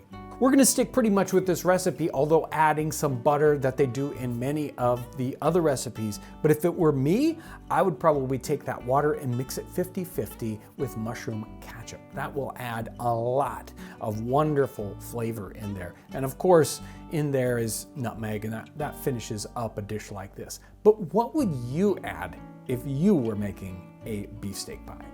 Right before we put the lid on, we pour the water in and we fill it up about half full. We could use something fancier. We could use like a beer or an ale here. We don't want something bitter, or even a cider, but almost all the recipes just call for water, and it's going to steam that meat as it cooks inside the pie crust. Now we can put the top on. I've wetted the edge a little bit. We want it to seal because we want to seal in as much as possible. We put the lid on, we crimp it down nice and tightly. I'm gonna put 2 small vent holes. It will probably puff up a little bit with all that steam, and we don't want it to burst open. We want to have a little bit of vent there. The recipe calls for this to be baked well, so we have any number of ways we can do that, especially in the 18th century. One of the ways we could use, especially if we were in camp, is a Dutch oven or a camp oven. They're the slow cooker of the 18th century, and it's so very simple. We put a few coals around the bottom and a few coals on the top. We don't want this to cook too fast. We're aiming for something like 350 degrees, maybe even a little bit lower. So we would put the coals around the top. We would gently rotate this every, say, 15 or 20 minutes. And we would check it to make sure it's not getting too hot, and then renew the coals as they start to burn out. And we need to bake this as long as 2 hours. Depends on how big your pie is, really. So a smaller pie, you probably don't have to bake quite as long. We're going to be using our earthen oven, and that's a challenge too, because it's a long baking time, and if your oven's rather small, then the ramp of temperature is fairly quick. So I've got to start it and get it to about 400, maybe 450 degrees, leave it in there 2 hours. By the time it's done, the oven will probably be down to 250 degrees or so. So it's going to take a while to bake this. In our modern oven, this is super easy. We're just going to put this in the oven, and it'll automatically keep that temperature at whatever you set it, probably, let's say 325, and a pie like this, at least an hour and a half, maybe 2 hours of cooking time. For either situation, the earthen oven or the Dutch oven, we don't want this to burn on the bottom of our pie pan, so we have to lift the pie pan off the bottom, and we need a trivet for that. We can use something simple like this triangular trivet, and that will let air circulate under the bottom and keep it from getting hot. So the bottom of our oven might be 500 degrees because the coals are right underneath that. We don't want it to burn the bottom of our pie. So trivet will work perfectly in this or the earthen oven.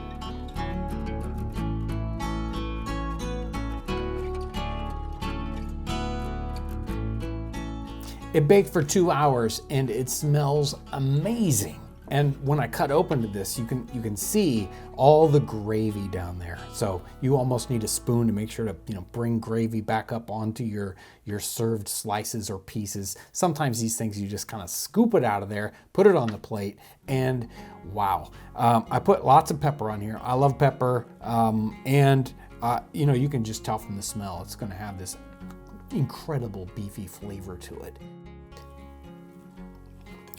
Whoa. That is intensely good. Crust worked out perfect, and it absorbed all that gravy, and the meat is just tender enough, just right. This is incredible.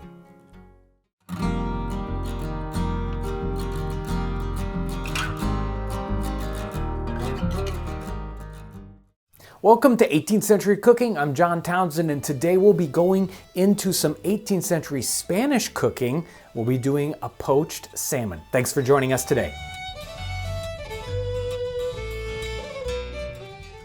For the next few episodes, we'll be concentrating on recipes that are not necessarily British cooking. So a lot of what we've done in the past is specifically English cooking or British cookery. It's very easy to research. There are lots and lots of English cookbooks, and so we've been doing a lot of that, along with some other cookery.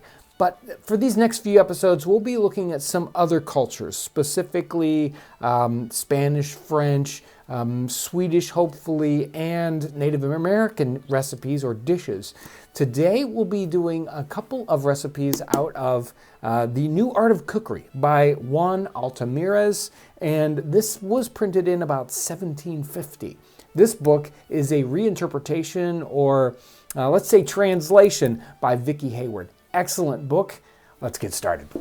So let me read to you this translation of Altamiras's recipe. This was just salmon. He says, fresh salmon is best boiled and served with a little fresh olive oil and sharp citrus juice or fried onion and salt. Salted salmon needs soaking in clean running water for a full day and a night like tuna, then scoured with new esparto grass before cooking. Such cleanliness, though learned not natural, is enough to make you a fine cook. Serve this salmon with a dusting of pepper and a jug of fresh olive oil. Very, very interesting recipe for what it's got there and what it doesn't have there. And of course, we'll be using fresh salmon, not the salted salmon, which I'm not sure where I would get salted salmon from these days, but that in the time period was the inexpensive alternative to fresh salmon. This recipe, we're going to start off with the onions. This one's pretty simple. We're going to take about a pound of onions, cut them nice and fine, and these are going to go into a pan with 4 tablespoons of olive oil. Now, this is meant to cook very slowly over a very low fire. So I've picked here a cast iron pan to cook these in because I want something that I can control the heat with.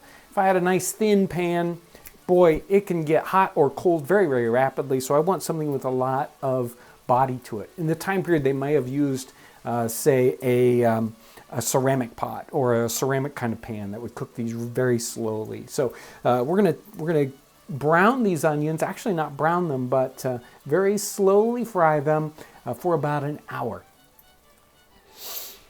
So about halfway through here, I've added some saffron water and some salt and pepper. So what's happening here is it's like kind of boiling off the water that's in the onions and kind of cooking that off. And now I'm going to add a little bit more water back in with the saffron water and let it cook for another half hour. Very, very low, very slow, and stirring it so that it doesn't burn. So my onions are still cooking. They're gently cooking. I'm going to keep my eye on them and keep them stirring. Now we can start the next part of this recipe, which has to do with the salmon. Now I've already got some pre-prepared, cut up, beautiful salmon steaks that we're going to be cooking. Now he just says boil them. Of course, in other parts of the cookbook, he actually kind of goes into more depth about cooking fish, and he references boiling these very gently. That's one of the tricks with these old recipe books, is that their vocabulary wasn't as big for cooking as we have today. And we will, of course, poach these salmon steaks. He just used boil. They probably would have understood it in the time period as a very gentle simmer. Now, many times in these cookbooks or in these situations in 18th century cooking, if they wanted to cook something very gently, they would actually use a ceramic vessel. They had all kinds of different kinds of cooking vessels, and something that's very common in the 18th century for English cooking and especially for French and other continental cooking is to use a ceramic vessel for cooking things very gently, very slowly. So we're gonna actually poach our salmon in this clay cooking pot today. So I've got my pot, my ceramic pot here on the low fire, and I just let it heat up just a little bit. If we put this on a fire without having anything in it, it'll probably bust and crack. These kinds of things are really meant to be heated very evenly. So once this kind of gets up to a simmer, since I poured boiling water into it, once it comes back up into a simmer, I'm going to slip the fish in here and get it cooking. So while our fish is poaching, let me tell you a little bit more about this particular cookbook and why I find it so very, very interesting. So published about right there about 1750 or so. And the very, very interesting thing, beyond the fact that this is Spanish cooking, and there are these very, very interesting similarities and differences between English cookery and Spanish cookery at the time period. The interesting thing about this cookbook is that this author doesn't just pick out the high-end cookery, which is very easy to find in cookbooks, especially say earlier 17th century cookbooks. Those were generally court cookery, or cookbooks for people with a lot of money, and so they would have fancy cooking in it. This particular cookbook by this friar is full of things that were let's say, of modest means. So inexpensive cookery, and those can be very difficult to find. So it's got a different glimpse into cookery than we might find in a lot of different period cookbooks. Excellent, excellent book. And this particular author, this modern author who reinterprets these things, does a really good job of connecting them with modern Spanish cookery. It might not be perfect if you're trying to understand exactly what it was like in the 18th century, but when we try to incorporate these into our modern palate, she does such an excellent job. So excellent, excellent cookbook.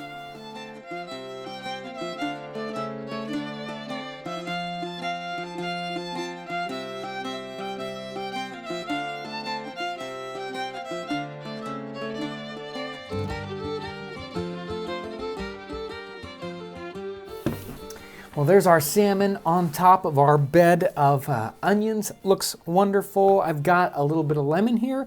I mean, he talks about several different ways that you could actually serve this with just fresh olive oil and a little bit of lemon, or serve it on this bed of onions. And we've got a little bit of parsley here, which was mentioned in the recipe. Let's give this a try, see how it turned out. Let's see here. Whoop.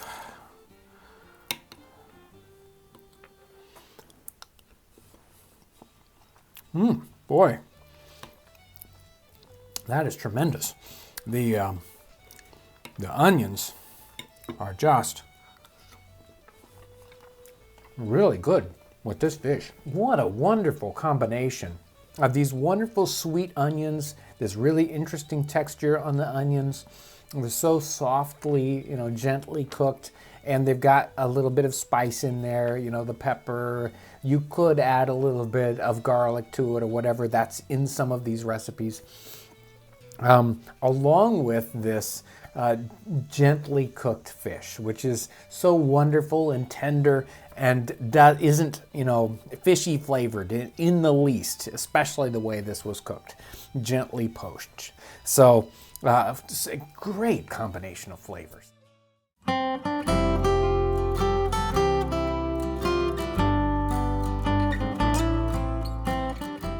Bread was a vitally important part of the diet of everyday people 250 years ago. Most people got their bread at the baker, whether they lived in the city, the town, or the village. But there is one bread recipe that shows up over and over in the cookbooks in the 18th century that isn't your typical bread. Your everyday bread, the bread that the baker bakes, it had just 4 ingredients: flour, yeast, water, and a little bit of salt.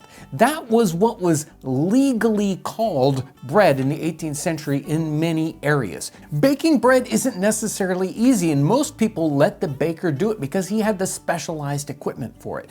Large kneading troughs and the special oven, a huge oven that could bake bread all day long. Most people in their homes did not have an oven like that, and some homes didn't have any oven at all. And so if they needed things baked, they would take it to the baker to have him do it. One of the reasons we know that most people didn't bake their own bread is because there are not very many just regular bread recipes in the cookbooks of the 18th century. Either they weren't baking it, or it was so easy they didn't need a recipe, and there are some very easy recipes. So I don't think that's the point here. I think most people aren't bothering to bake regular bread, but there are some breads that they are interested in baking at home.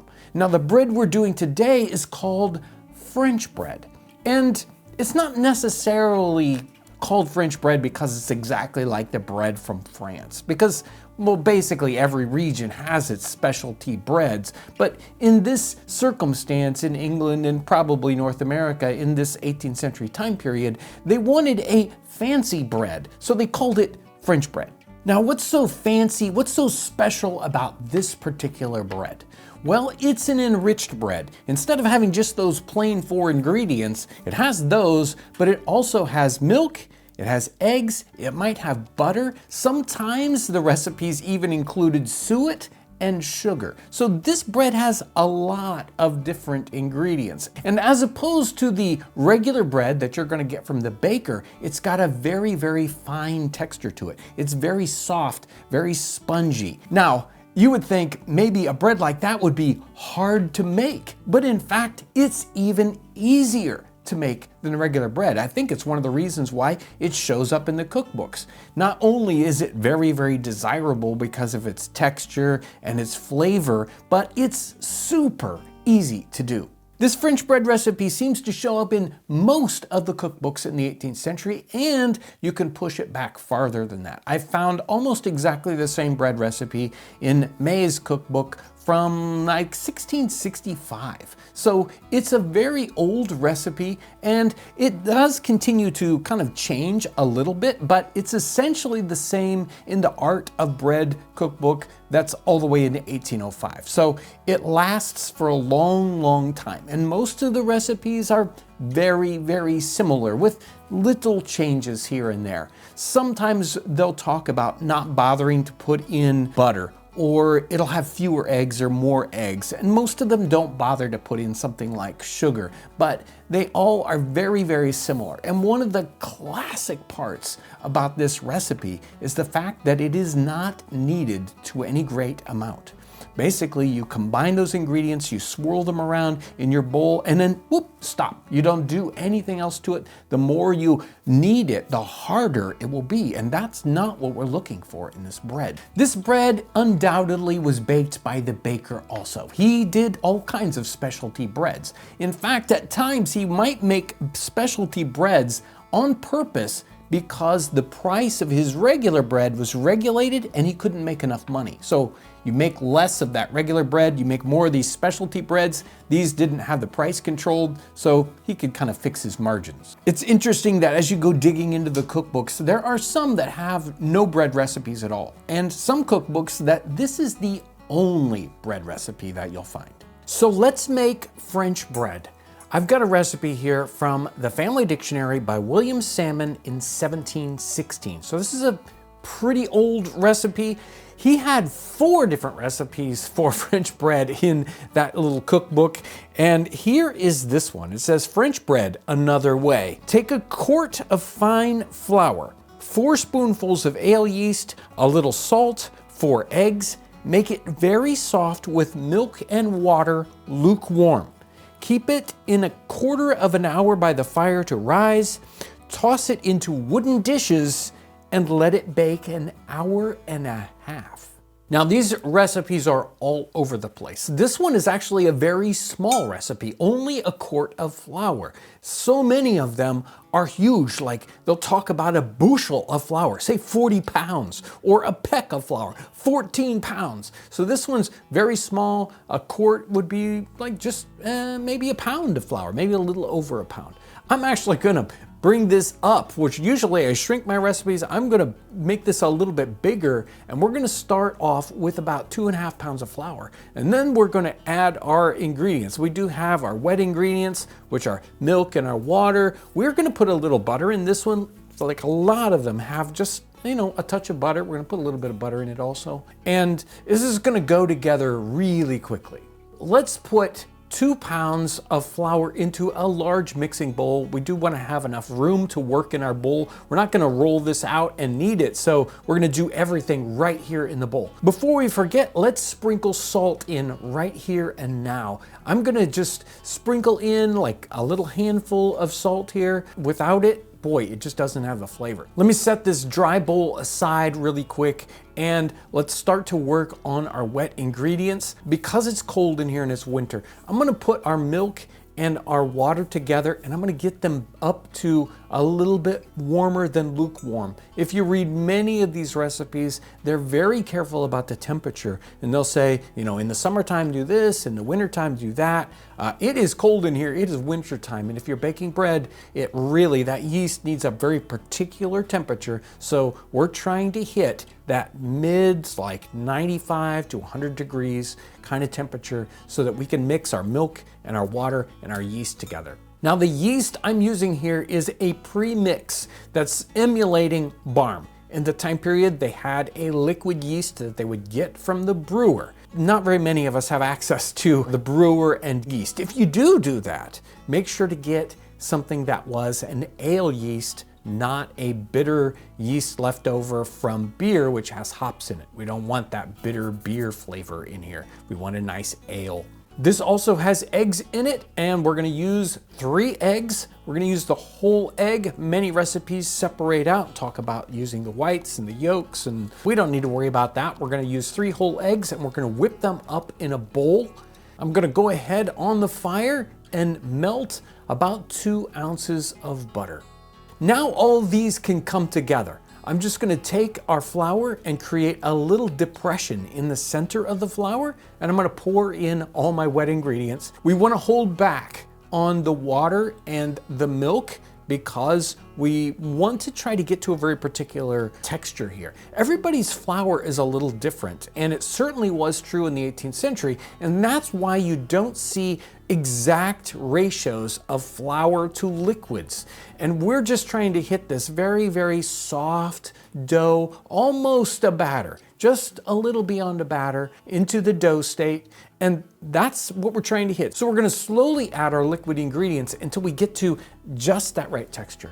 Now that we've gotten the right texture, I'm just gonna kind of pull this together, and I can just pull the dough away from the edge of the bowl. I'm gonna tuck a little bit of flour around here so that it pops out of this bowl when it's done rising, because there aren't very many steps here. It isn't like regular bread where we let it rise and then we punch it down and we let it rise again. This doesn't have any of that. So we're gonna roll this right out of the bowl into our cooking vessel. We want that to happen easily. Once this is risen, half hour, 45 minutes, it depends on the size of the recipe we're doing here and the temperature of our room, then we can roll it into our cooking vessel. Now, in the period recipes, they used this a lot of different ways. They might make a bigger loaf, or as this particular recipe described it, baking it in little bowls. Or many of them talked about creating rolls with this. So you might make a very, very small loaf. For this particular recipe, we could use it in all sorts of different ways. We're going to bake today in this Dutch oven. Because it's so cold outside and our outdoor oven is very difficult to bring up to temperature, it's going to be a lot easier just right here on the hearth to bake it in our Dutch oven. And Dutch ovens are a great way to bake bread, even in a modern kitchen. The Dutch oven holds the moisture in as it's baking, and it gives us a great texture for the outside. If we're using a bake oven, it needs to be preheated. And in some of the recipes, they even mention the idea that as our dough is rising over here, we want to make sure our oven is preheating. And some of these ovens in the 18th century took a lot of time to preheat. So in this case, it doesn't take a whole lot of time to get your bake oven preheated. I'm going to go ahead and put in some paper on the inside of this just so it's really easy to get the loaf out. So I've got some sheets of parchment paper here. I'm going to line the inside. Another common feature to this particular recipe is the idea of what they would do when the loaf was done. They would chip the loaf or sometimes rasp the loaf, and they were trying to take all of the crust off the outside and off the bottom to leave it like this sort of yellow spongy cake. And that was what they wanted for the finished product. They wouldn't necessarily throw away this crust. It ends up being part of many recipes in the 18th century. I know it seems a little strange to us, the idea of cutting all the crust off, except for maybe kids' sandwiches, but it's what they wanted in the 18th century. Today, this crust tastes wonderful. I would never cut the crust off.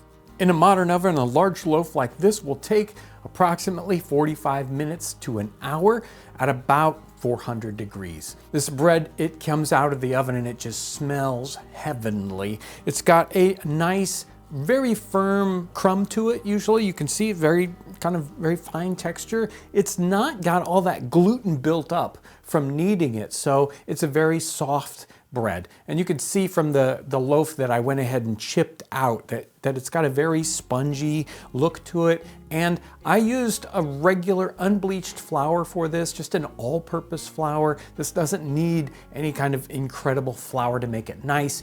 Even our lowest grades of flour are like the nicest grades of flour in the 18th century. So this would have been a very kind of fine flour in the time period. Here's our bread. I'm gonna try this without any butter just to see what the true flavor of the bread is. And the texture is just perfect. It isn't tough, you don't have to, grind on it. And it's got a great bread flavor, a lot of, bread smells on it. So it's really, really, a really nice bread. Now, if we add a little butter to it, it's just gonna bring all that out, right? It's just gonna add a little bit more salt, it's gonna add more fat to it, and it's gonna make this just right. Truly, a great loaf of bread. I can see how this toasted would be just to the top.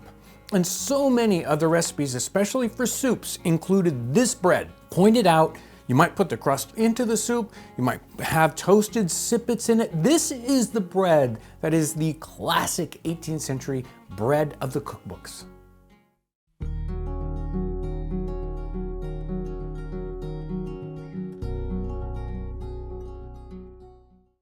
Locust Grove, September 8th, 1825. Dear General, your letter of the 15th of the month was received by me last week. I have not heard from my mother since her arrival at Pittsburgh. Inform her that everything goes on here exceedingly well. The women have dried a great deal of fruit and are at their houses spinning wool or cotton or something of that kind. Old Nanny officiates for me in the cooking department. 2 churns are going daily. And Alfred goes to market almost every day and gives the profits to Laraway. I got some white Havana sugar and made some peach preserves, about 2 pounds, I suppose, and with all due deference to my mother's knowledge on this subject, I think they excel that of her make. I would like to send one of the jars to Anne. I shall keep a pound or so against my mother's return, and send the remainder to Serena. Request Charles and all of them to write to me directly in Louisville. If I am not here, the letter will be forwarded. I have not heard from George for a long time, but I am told Orleans is healthy. Yours truly, Dr. John Cron. So we're here at historic Locust Grove here in Louisville, Kentucky, and what you just heard was part of a letter from John Cron, right? To his mother? Is he talking to his mother or his brother? Yes, so John Cron was actually writing to his brother-in-law, Thomas Jessup, who was a general who lived in Washington City, or Washington, D.C., as we refer to it now, with John's brother Anne. So this letter is actually written in 1825, which is after John's father had passed away. So at that time, his mother was actually going and living with her children in places like Pittsburgh or in Washington. So this particular letter was written in 1825. 1825. Yes, this was written September 8th, 1825. And we just heard a little piece of the letter, right? It's a much longer letter. This family really kept up with each other, and it's wonderful because they tell each other all these little details about their lives and give us this window into it. Right. So we get to find out what this estate was like in 1825 in this particular letter.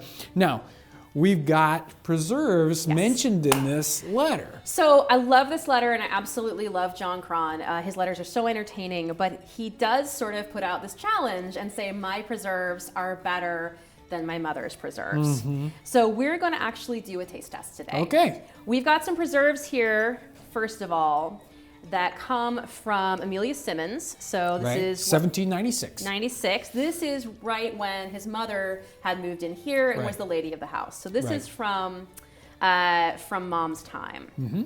Now these are made with using brandy. They're preserved in brandy. Oh yeah, they're preserved in brandy, all right. Now this hasn't gotten real mushy yet. No. Probably, these are pretty fresh, right? Yeah, we made these recently because we're about at that time. Right. So there's certain peaches that actually you do harvest in the fall that are intended for preserving. Mm-hmm. So we've just set these in, and they would keep for 6 months to a year. But they aren't terribly sweet. No, that wasn't what these peaches were made for. Yeah. The peaches that are sweeter that you use for pies and jams really came in the spring. Right, and the brandy is kind of heavy in this, so there's a lot of brandy flavor. There's some definite peach flavor there, but not what we would consider not what we're used to. Peach preserves. Yeah, so, but we're going to be doing We're going to compare this with a recipe from Mary Randolph from the Right. Virginia Housewife from 1824. which is exactly this time frame. Exactly. And this one's going to be a good bit different. How do we get started? Well, we'll try out this recipe after when we're done with it. How do we get started on the Mary Randolph recipe? So Mary Randolph, we're going to start, there's no brandy in this one. We're just going to start by paring our peaches. Okay. So grab a knife Okay. and we'll start paring them. Okay. And then we'll slice them. All right, now once you've pared a peach, there is actually a trick to slicing this. Right. So what you're gonna do is you've pared your peach. You're gonna find the natural crease in the peach and slice around. And then first you're going to quarter it. And then I'm going to do this in eighths. So I've gone around 4 times. Once I'm done, then we come around the center. So we've actually sliced the peach on the pit, and then we twist. And Ta-da, right there it ta-da!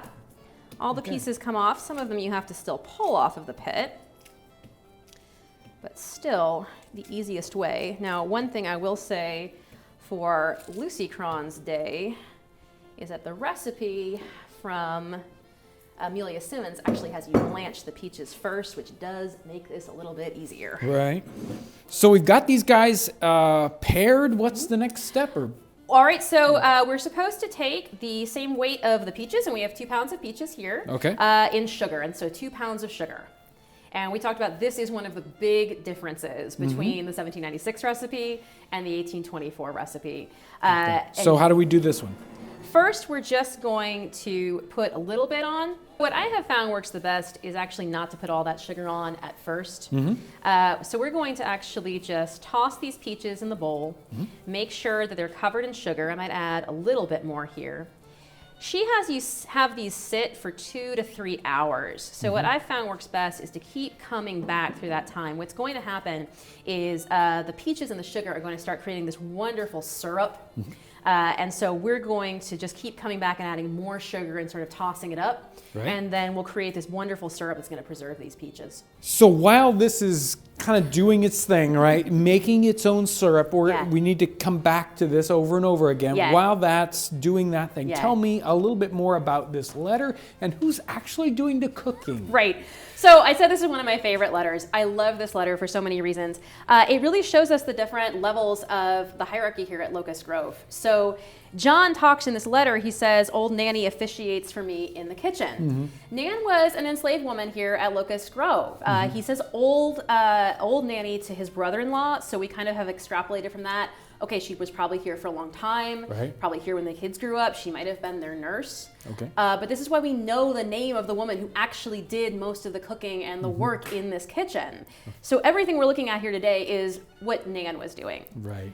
And Right. So even though John says my preserves, Right. he actually means preserves made by here. Nan, yeah. And I love John so much. I love his personality, but I look at this letter and I say, wow, John, in one sentence, when you say my preserves, you have challenged your mother Right. and ignored the work of this woman. Right. But I mean, like you say, I understand. He thought he was the master of the house. This was his. Yeah. But we love it because it just shows us so many of the people who were here at Locust Grove, as well as the crops they were preserving, with the food they were making. It's such a lovely slice of life. Right. He couldn't have done better to tell us what was happening in his yeah. day. Yeah. Even if he was like, hey, 200 years later, this is what was happening. Right. This has been sort of percolating here for 10 or 20 minutes, Yeah. and it definitely is starting to pull some of that moisture out. Now we need to... Just keep adding the sugar. You can see Okay. it's already got this lovely syrup forming, and we're just going to keep putting that sugar in there. And that'll just keep pulling the moisture out. Good. So these have set for, what, an hour and a half, 2 hours? Yeah. They're nice and gooey. So what's the next step? So we can definitely see by now what a 1:1 sugar to peach ratio gets you. Yeah. So now, Diabetes. yes. Well, people burned a lot more calories. Right, exactly. At the time, we're just going to ladle them into our pan. You want to use a pot that's not too deep. Okay. And in fact, that's actually Right. probably about as much as I would do in one go right there. We can put in another batch if we want to. And then we've got what is actually almost too thick at this point. So we're going to add a little bit of water. Okay. Not too much. And it calls for adding water? It says to add a little bit of water, and Right. then we're going to put it over the fire. I like those until, precise measurements. You know, enough. Yes, yeah, yes. Yeah. And just put it over till, quote, thoroughly scalded. Thoroughly scalded, whatever that might mean. I mean, I think scalded, I think just flash hot, but obviously that can't be true here. We Well, have to we're- get everything hot here. We're Now, going to get it hot and then cook it down a little bit again to a syrup. do we cook it down? Is that what it says? It's you're absolutely right. It says to put it down until thoroughly scalded. Take them out with the ladle, draining off the syrup is the next instruction. Because, I mean, when I think about this, I think the whole process here is really just to kill off the bugs, That's true. right? So we're not seemingly trying to cook the peaches as much as just getting them hot enough to make sure that it's killing everything off. You're right. That would be my guess. No, you're absolutely right. But what's really happening is that we have to make sure that we cook down whatever water we've put in here again, so that we do end up with a really nice syrup for preserving these in. Okay. Off they go, onto the fire. And here we are over the fire. It really is eyeballing it, you know, looking at it, making sure the syrup looks good. She does say that if you don't have enough syrup, you can put it back in with more water and do it again. You can add more or less water, really until it just looks like you say you've taken off the bugs before you preserve it. You've got a good syrup, but the key is you have to make sure that you have enough syrup to cover the peaches, but it really doesn't take as much syrup as you think. They're going to Right, pack so we're gonna down have leftovers, into probably. that. I've found that's not running out of syrup is not usually the problem. Now that these have been thoroughly scalded, we take them off the fire and let them cool for a moment. Then next, we're going to gently scoop the fruit into the jar. And then we're going to cover that up with some of this wonderful syrup we've created here. And we want that syrup to come all the way up over the top, probably. We do want that now. The peaches will try to float in the syrup, so at some point you do Gonna need have to give up on it. to sort of, well, and you can push Yeah, a there they couple in go. there, and yeah, there they go. Okay, so we got our little lid here, but that probably isn't the best way to seal. Now today we would, put this in a glass hot jar, bath or a and- hot bath, and all that good stuff. Yeah. What is her description here? Mary Randolph does have a solution for this, and you're right, the lid is lovely, but that's not what she Yeah. recommends. She actually tells you that once you've put your preserves into your receptacle, put letter paper wet with brandy on the preserves and cover the tops with many folds of soft paper that will tie around closely.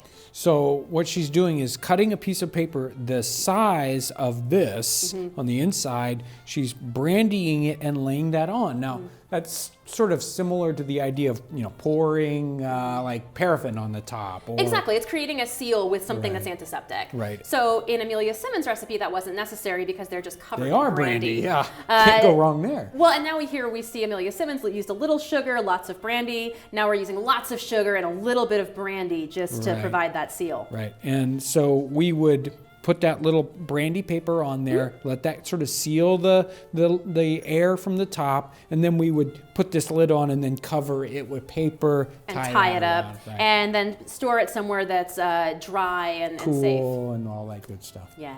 So now it's time to try this one. This one you made earlier, right? Yes, these are some preserves we did before.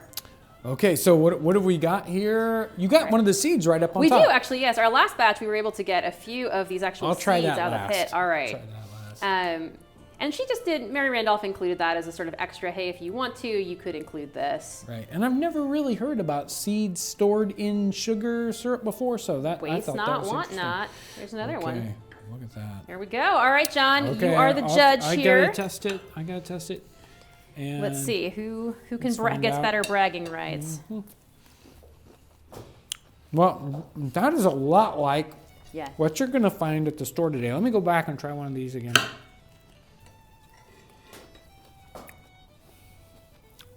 They're completely different animals. Just day and night difference. So I wonder if maybe John's bragging actually spoke to changing tastes.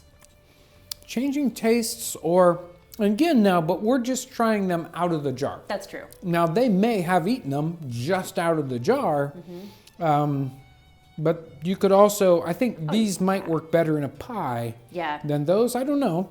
Though those are almost practically, you wouldn't have to cook that very much, especially after it sat there longer.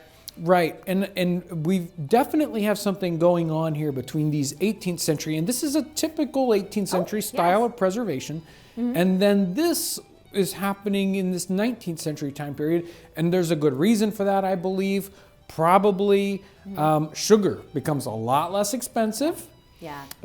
Possibly brandy gets more expensive. It's hard to say. So who won?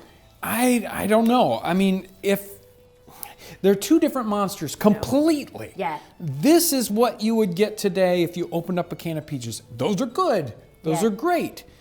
These are something different. And I think we see it morphing here more into the kinds of foods that we're used to today. Right. So I wonder if John's bragging was partly just based on his being part of a different generation than his mother. All right. I think if I wanted to serve something different to people, and I wanted to say, 18th century cooking, it's the same, but it's different. Yeah. This would be the thing I would choose to show them as an example of that, Right. rather than, hey, this is the birth of the modern preserved peach that we're used Absolutely. And I think today we might come at something like this as a special dessert rather than a method of preservation. I know I've been at dinner at people's houses where they say, let's take some fresh peaches and pour brandy on it. It's just a very different mentality. And light it on fire. Yes. Yeah. Wonderful.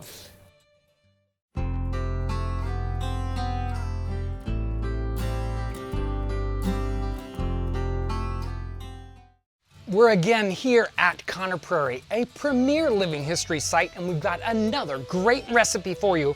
Thanks for joining us today on 18th Century Cooking.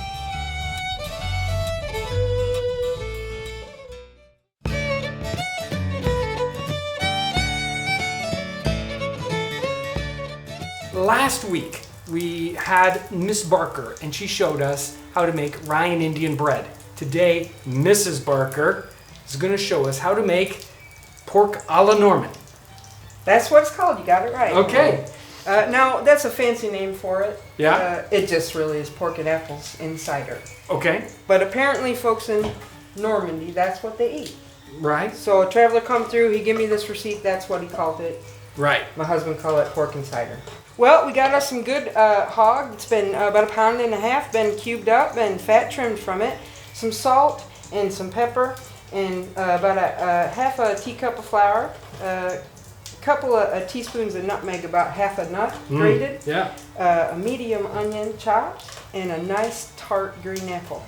A little bit ago, I put some pieces of fat that I trimmed off the pork into the spider and rendered them off. So we're going to go ahead and take this good hog, and I'm going to put it in a dish here, and I'm going to just sprinkle that flour over the top of it, and it'll be more than will cover it, and that's all right too. And use your eye and use your sense. You got to cook when you cook with your nose and your mouth and your eyes, your ears, all parts of you.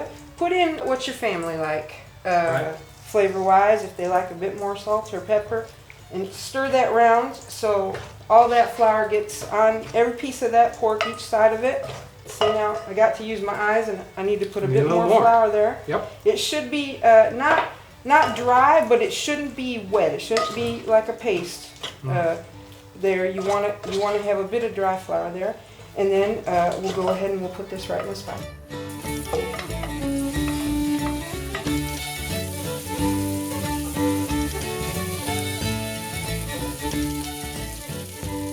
So once you got a bit of color on that pork, you want to take it out your pan. Now go ahead and put it right back in that bowl, because all that extra flour, that's going to go right back in again. And that'll help you with your gravy. Sure. So the next thing you're going to do, now if you don't have enough fat in your fire, go ahead and put a little butter in your spider. There, we'll just put a bit in and get a nice sizzle to it. And then if you wouldn't mind taking them apples, and I'll take the onions.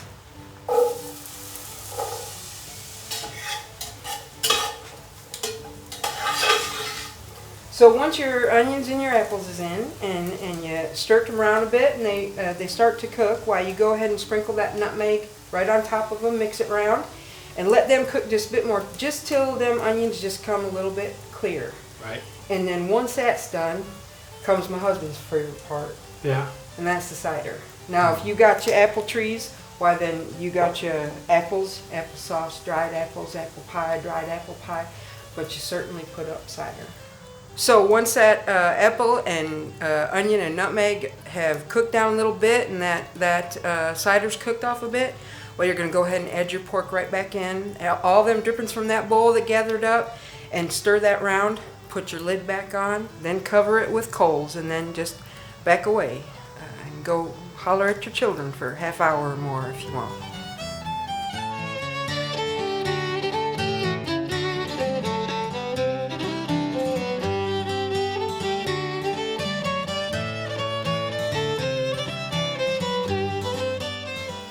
So it's ready. Now you make a face like that and you say something like that, sir, No. and I understand. Now some folk might look at this dish and they say, well, it ain't pretty, but it ain't always got to be pretty. What matters is the taste. I'm sure it's going to taste wonderful too. I'm certain of it, sir. I'm certain of it. In fact, I'm so certain of it. I'm gonna go ahead and just give you plenty to taste. Okay. Wow, the apple flavor, it's wonderful. And that pork is delicious. And more you let that cook, that pork will come more tender and more tender. The nice thing about making any kind of stew is that you ain't got to have an expensive, high piece of meat. Right. You use your low meat. You use your shoulder. You use something that ain't gonna have a lot of promise to it until it sits and stews for a bit, and all that meat just melt away. And Right. And even if you have extra the next morning or the next day. yes, sir. Yes, sir. Although I got a son that's near twice your size, and I don't generally have extra. I bet you don't. No, sir. Well, I really want to thank Mrs. Barker for inviting me into her kitchen, showing me how to make the best darn pork and cider I ever ate.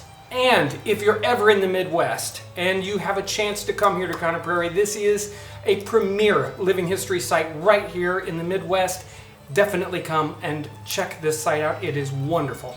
Again, I want to thank you for coming along as we experiment here, as we try these different things out of history, as we savor the flavors and the aromas of the 18th and early 19th century.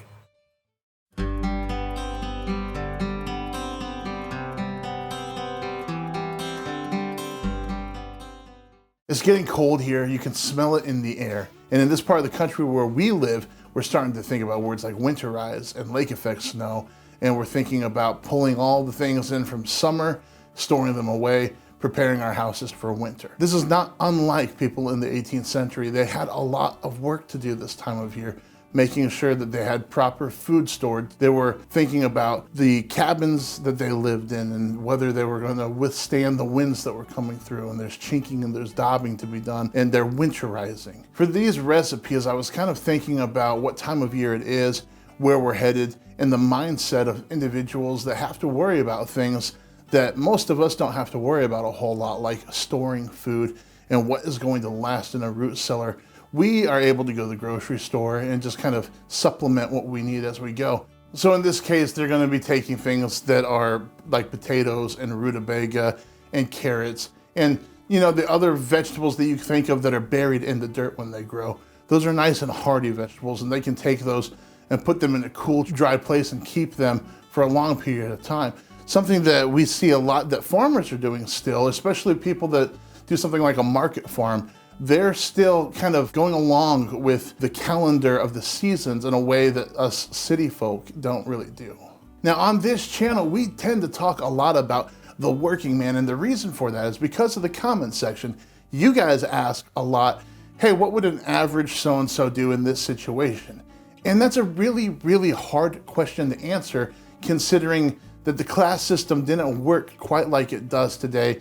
And also, most of the time when you're getting information, you're getting it from people of means. And so we even have to take recipes oftentimes and kind of bring them down to a working man's level. And so I've done that a little bit with this, but I tried really hard to just find some recipes that have ingredients that would be easy to come by, that most people would be able to grow or were readily available. So we're gonna do that today with just some really simple food. And we're gonna cook something that is actually not far from what you would find on a Midwest table any given day, especially in the wintertime, kind of stick to your ribs food. And I think it's gonna be really great. The first recipe we're gonna do, it's coming from a book that I use all the time. I love this cookbook because of what I just said. This is The Complete Housewife, and it's from Eliza Smith. It was written in 1730, and this is a really good book that is an in-between. It does have some expensive ingredients in it, but it also just has some real down-to-earth, down-home cooking in it. And it gives you a really good place to meet in the middle. You can kind of beg and borrow, and then see, oftentimes they'll even say that here's a less expensive way to do it. And they're mindful of that in this cookbook, which is really nice. Just do a rump of beef. Season your rump of beef with 2 nutmegs, some pepper and salt. Lay the fat side downward in your stew pan. Put to it 1/4 pint of vinegar, a pint of claret, 3 pints of water, 3 whole onions stuck with cloves, and a bunch of sweet herbs. Cover it close and let it stew over a gentle fire 4 or 5 hours. Scum off the fat from the liquor. Lay your meat on sippets and pour your liquor over it. Garnish your dish with scalded greens. Now, I don't know about you, I don't know where you grew up, but where I grew up, this sounds like coming in from the winter, playing in the snow, and food's ready, and the whole house is filled with this roast. I've never had a roast that had this much acid. We're talking about wine and vinegar in here with roast, and usually where I come from, you would just put a little bit of water in the bottom of your stew pan, or you would put some like beef broth in the bottom of your stew pan. So this is gonna be really interesting to have this beef with like a tangy flavor. I think it's gonna be really delicious, and I'm really excited to try it. First thing we're gonna do is get our roast ready to go. You're gonna get a rump roast. If you can't find a rump roast, a chuck roast should work okay. And we're gonna get it seasoned with nutmeg, salt, and pepper. After we get it seasoned, just kind of push all that seasoning in with your fingers and put it in the bottom of your stew pan.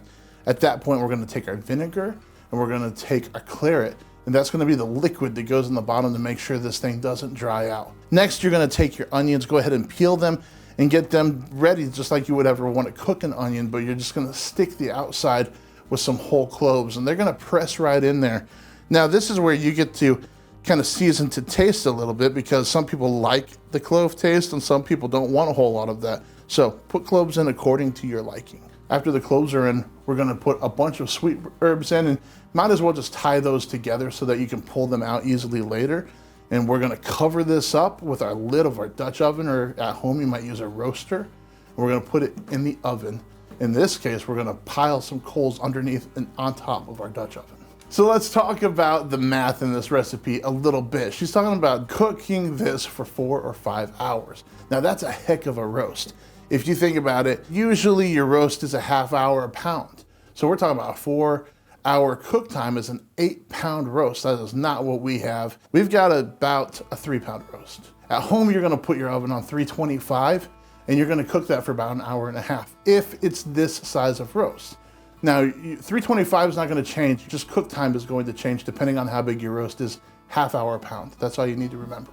Now, a Dutch oven was used in the time period, and it's a really wonderful tool, especially if you like to cook outside, or if you're a historical reenactor, you can basically take an oven with you wherever you want to go. The only idea here is that you can bake in it, bread, pies, you can do pot roast, you can do all sorts of stuff. You're just basically going to heat the bottom and the top, and they're created with the lip on the lid, and so you can pile coals on top, you can put coals underneath, and you can use it just like you use the oven in your house. So that's a really great tool if you want to cook something low and slow and keep some meat really tender and use it almost like a pressure cooker. You can do that. Or you can put a trivet in the bottom, put a whole pie in there and bake your pie just like you would bake it in the oven at home. They're wonderful. Primitive Cookery is a neat little cookbook. It doesn't include any meat, or if it does, it's not very much meat. It's just very vegetable focused, and it's very simple.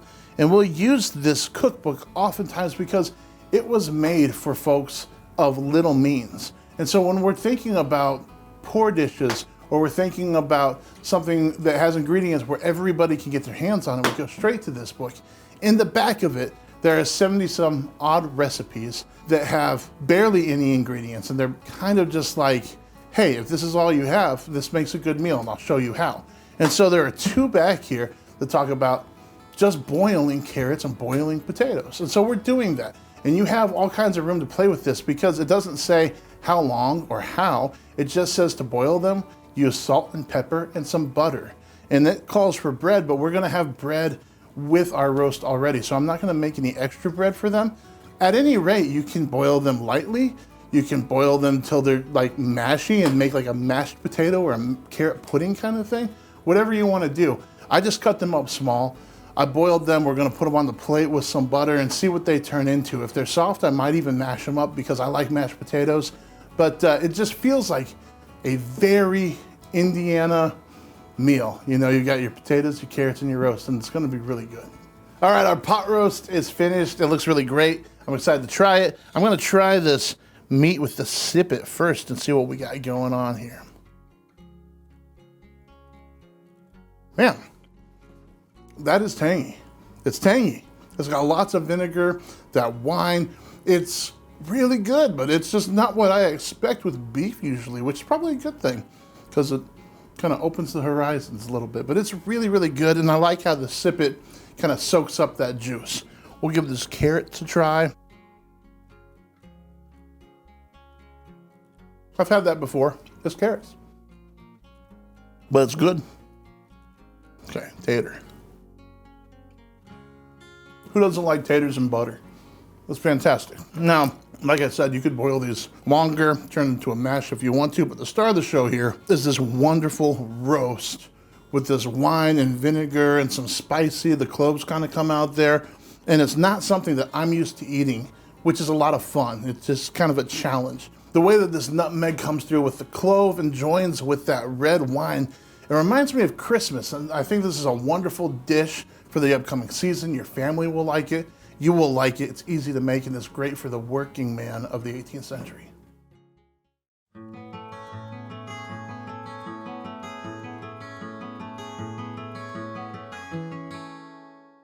Hello, welcome to 18th Century Cooking. My name is Ryan Kerr. Today I'm really excited to cook this dish that I think most people out there will be familiar with in one way or another.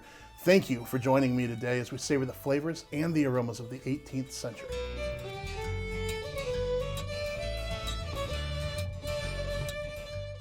Chicken and rice. We've all had it. We know the flavor profiles, whether it is just a rice dish with bits of chicken in there, or it's a soup, or it's a casserole that your grandma makes that's covered with cheese and has cream of chicken or cream of celery or mushroom soup in it, something like that. It doesn't matter. It always tastes good.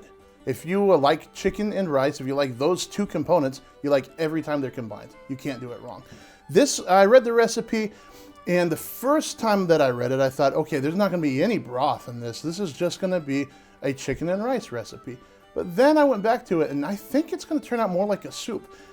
Either way you go, what's interesting about this is it has a whole chicken, bones and all, cooked in this. And you see that a lot in the 18th century. We think of things like chicken pot pie or something like that, and we debone everything before we put it in. But they didn't do that a lot in the 18th century. So it's always kind of interesting to see something that we love to eat and we know in a modern sense, and how it's always a little bit different when you go back and look into historical cookbooks. I'm excited to see what this turns out to be. So the recipe today comes from The English Art of Cookery. That's by Richard Briggs. I hadn't really gone into this recipe book a whole lot, so I dove into it a couple weeks ago, maybe last week, and there's just a lot of really great stuff in here. I'm always drawn to recipes that seem familiar in some way. I like that a lot, and I like to find stuff that I grew up eating or that I made for my kids when they were younger and trace that back and see what that looked like in historical context. So this recipe is called fowl with rice. Truss a fowl as for boiling. Put it into a stew pan with a quart of water, a bundle of sweet herbs, season it with a little beaten cloves and mace, some pepper and salt, cover it close and stew it half an hour. In the meantime, boil 4 ounces of rice in a quart of water till it is tender. Strain it off, put it to the fowl, and stew it for another 15 minutes longer, very gently. but take care it does not stick. Then put the fowl in a hot dish. Take out the sweet herbs and put the rice and sauce over it. You may use gravy instead of water if you want it rich. Today we're going to go with water. I want to see what this will taste like as bare bones. We're not gonna do a whole lot of interesting. It's gonna be spiced with salt, pepper, mace, and clove. I've got a bundle of sweet herbs here. We're gonna throw that in as it cooks. It's a very simple recipe. Anybody can try it at home, and I can't wait to see what it turns out like. Okay, so first things first, the recipe starts out by telling us to trust this as if to boil. We're not actually going to boil it, we're stewing it. We're not gonna be putting this down into a big deep pot of boiling water where it would be difficult to get it out when it's finished. It's just gonna be in a Dutch oven with a little bit of water, so I'm not worried about trussing it. But I do have the bird here, we're ready to go. I've had the Dutch oven over here by the fire warming up and it's ready. So we're gonna get some spices on this and get it cooking.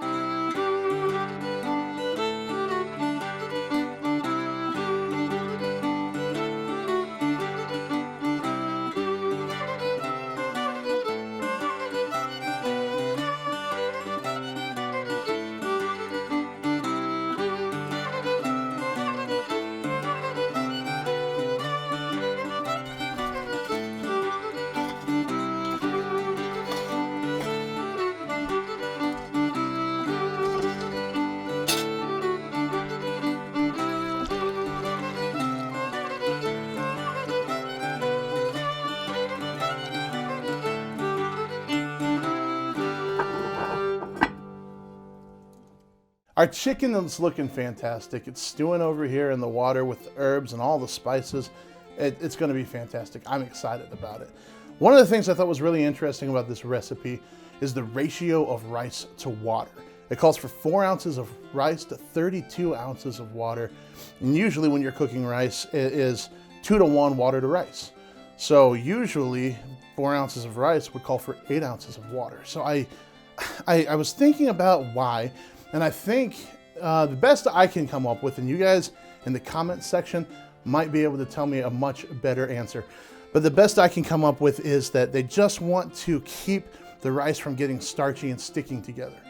Usually you want the rice to absorb all the water in the cooking process, and then you just have your rice. But this recipe calls for extra water and for you to strain the water out at the end. So we're gonna follow the recipe. We're gonna see what happens, but if you're making it at home, I don't think that the ratio really is what matters. It's more about make sure you have plenty of water for your rice so that there's still some water left over when the rice is tender.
It is finished.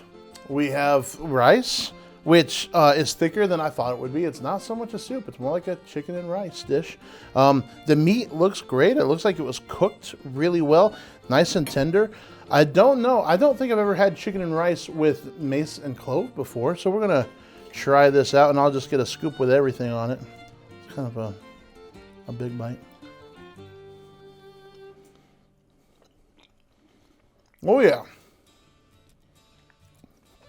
Dang, that's good. So the chicken is so moist, and you would expect that because it was stewed in liquid. But that rice is just really good, and all those spices, I don't think they come through so much in the chicken, but in the rice. That's good. I'm going to sneak clove and mace into more chicken dishes at home and see if my family will go for it. I think it's really, really good. What I learned from this is that I don't know, that aside from the fact that the whole bird went in, bones and all, this tastes like a chicken and rice dish that I would make. So my kids like that a lot. I'll make it at home sometimes, other than the spices. And that's usually, I think that's what gets us, right? With going back and visiting something like, we've done that several times on the channel where it's something that we know and we like. And we find it in a period cookbook, so we go and check it out, whether it's fried chicken or mac and cheese. Even the steaks that we did not too long ago, there's always this thing that's a little like, oh, really? Those spices? That's what we're gonna do? And that's kind of how I've reacted to this as well. I really like it though. It's really good. I have a show on Townsends Plus called Unpacking the Pantry, and in that show, one of the things that I really like to focus on is taking recipes and making them more approachable for your modern kitchen. This is a perfect example of that. Anybody can make this at home. If you have a stew pan, if you have a Dutch oven that you can, put on your stove, if you have a saucepan that's big enough to fit this in, you can accomplish this. And I really encourage you to try it. There's something that's special about experiencing history through this way. There's something about the combinations of spices and the things that they do that we just don't do anymore, and that makes it fun. And it's fun for the whole family, so give it a try. This is a great dish.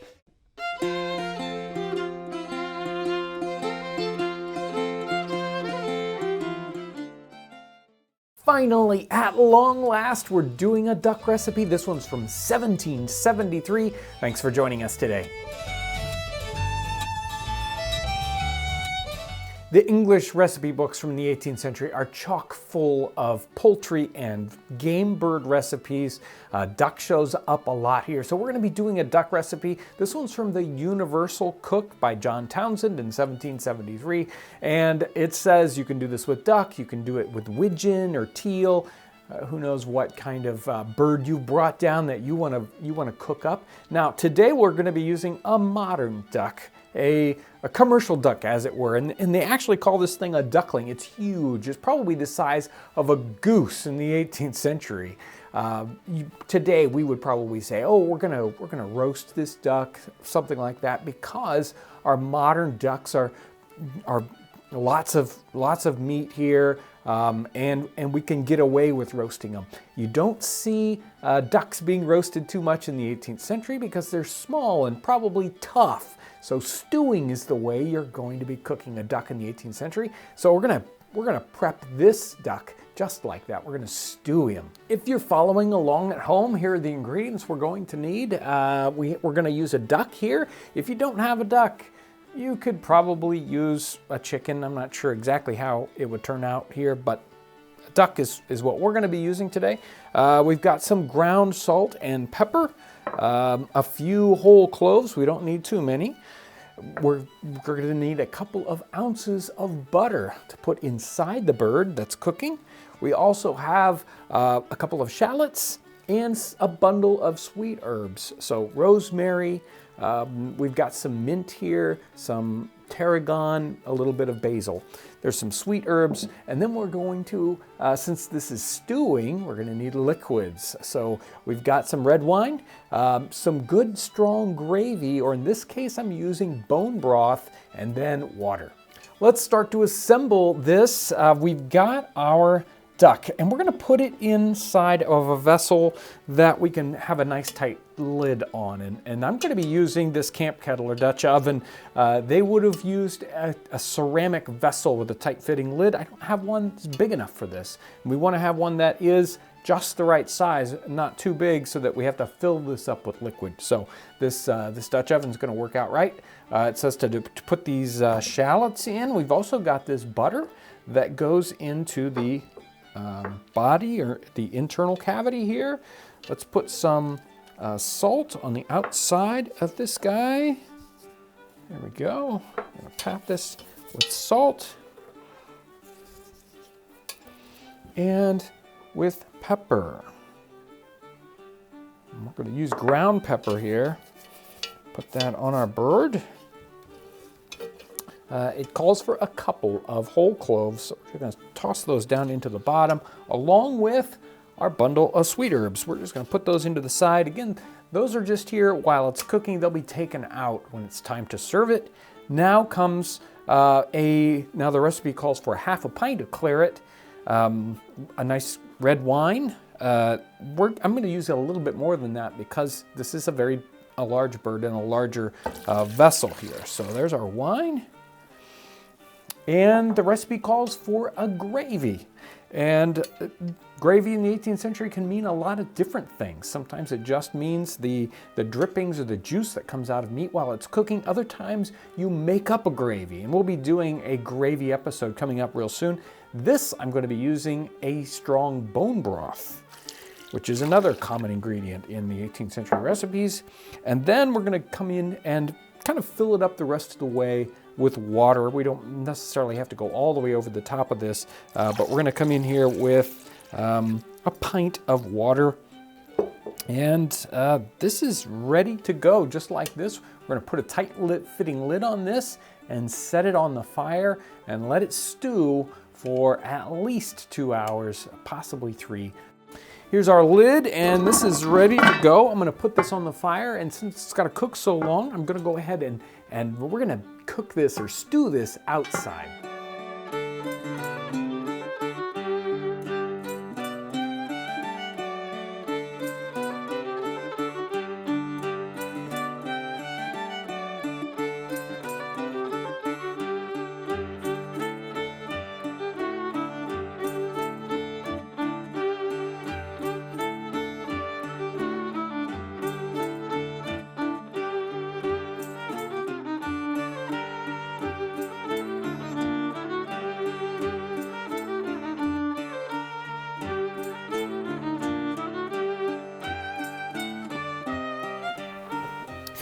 Well, the smell of this is incredible. We can smell this cooking 20, 30 feet away from the campfire, and it looks like it's going to be really, really good.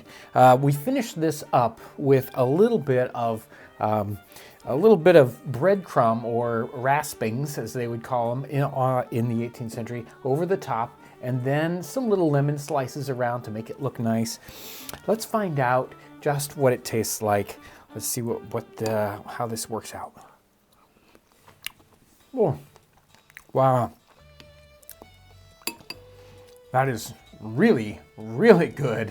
The skin is tremendous on this thing, and it's very kind of thick skin. It's a really great part of the flavor. And then you have all those other, wonderful, rich flavors. And this, we can go ahead and sort of make a gravy out of what is left over in the stewing materials and have that poured over the top. But I didn't want to, mask what's going on here with too much of that.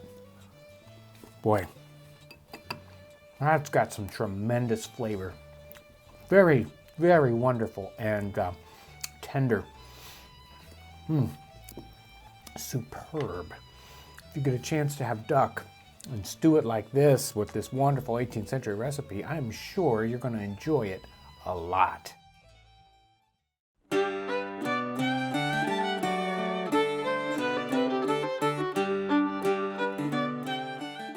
Welcome to 18th Century Cooking. I'm your host, John Townsend. I have a special guest and friend here at the homestead today, Michael Dragoo.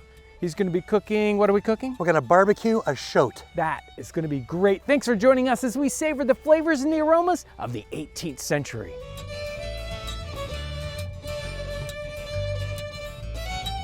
Michael, I am not familiar with this particular recipe. What is a shote? Oh, a shote in some of the southern states, and still called to this day, is a young hog.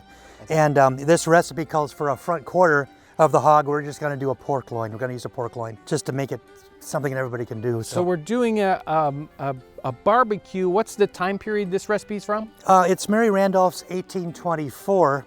But by this time, you know, we've heard for 200 years people use the word barbecue, but not really give us a recipe. They just describe what they've seen.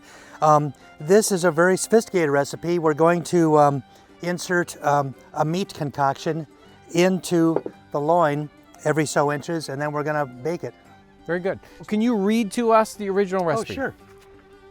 Take a 4-quarter, make several incisions between the ribs, and stuff it with rich forcemeat.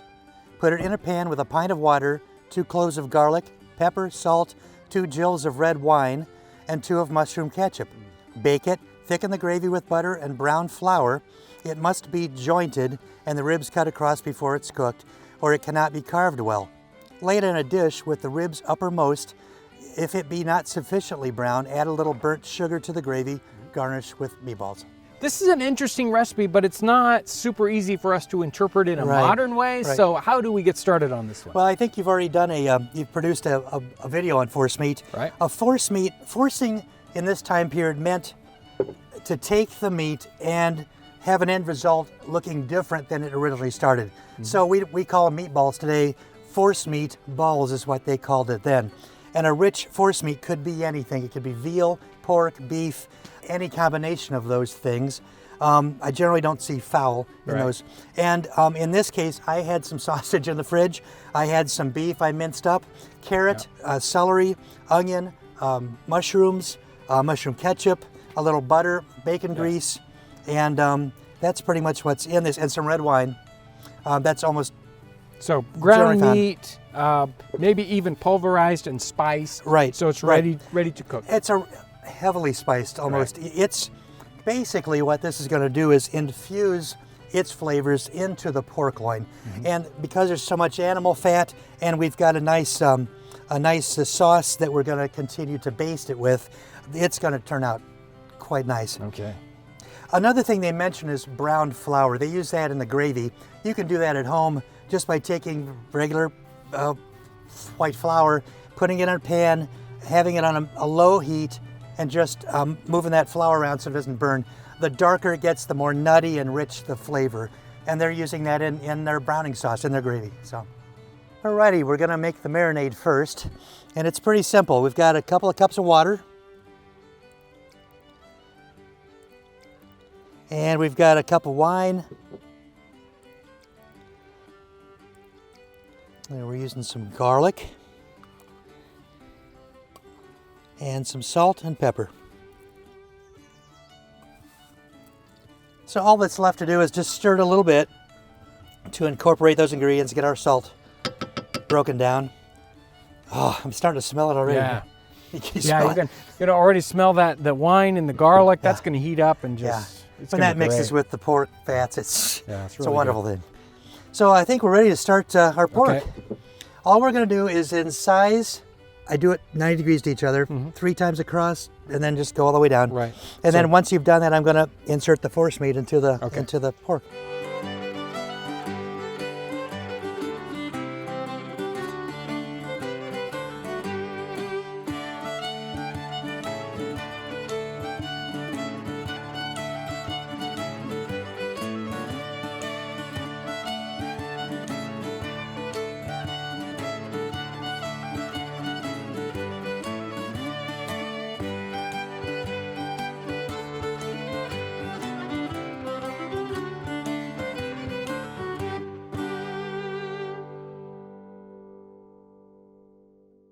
So we've finished inserting the force meat into the pork, and I've put it into the basting sauce now, and I'm just gonna lightly cover it. This is really interesting to watch this with force meat. A lot of times you'll see this same thing being done as larding, where if we have a real lean piece of meat and we want to get those fats in there, so we would cut slots like that and put bacon in those slots to infuse that bacon fat in there, the flavor, and make it a lot more tender. This is doing the same thing. There's still time. Yeah. I think we have some bacon. Put some bacon in there. So all that's left to do is to get this on the coals, put a cover over it, and check it and rebaste every 20 minutes.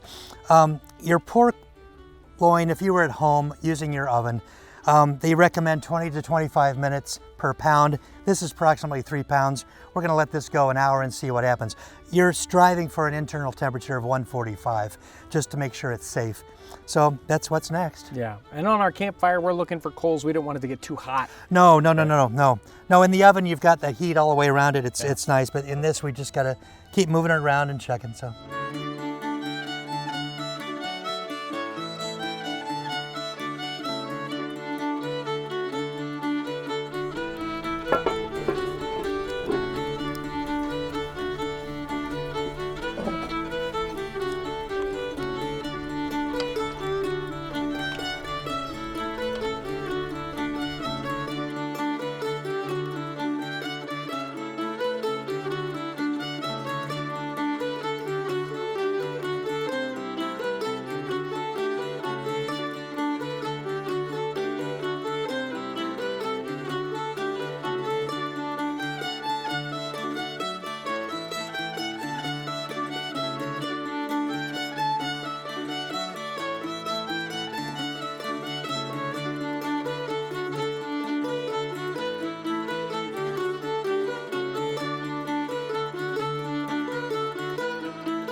Here we have it, a barbecue from 1824. And it's not exactly what we would consider a barbecue as, a barbecue today.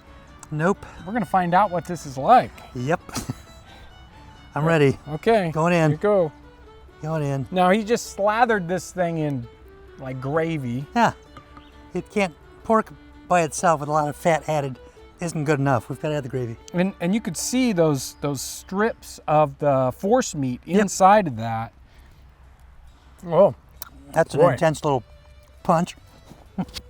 You want the stuff with the force meat. And I really want to try this with the bacon in there too. I mean, that's just me, right? No. But super good. Yep. Sometimes pork cooked this rapidly can be a little tough. This is not tough. That force meat or what else, if you put bacon in there, it's really going to help keep this tender. Yeah.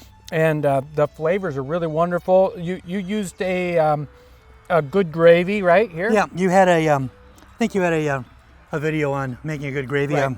Once again, it's like the force meat. You kind of use what you have, Right. and it's a little over the top, intense flavor-wise because it's normally perking up a boring dish. So. Or even a cullis. So Ryan did a cullis recipe or a whole episode on cullises. Okay. That would be another type of sauce that you would put on this. Yeah. This one turned out really good. Yep. It's cooked all the way through. How long does this normally take? Over the fire, it was a little over an hour. At home, it's 20 to 25 minutes a pound. This is a 3-pounder, so it would take an hour.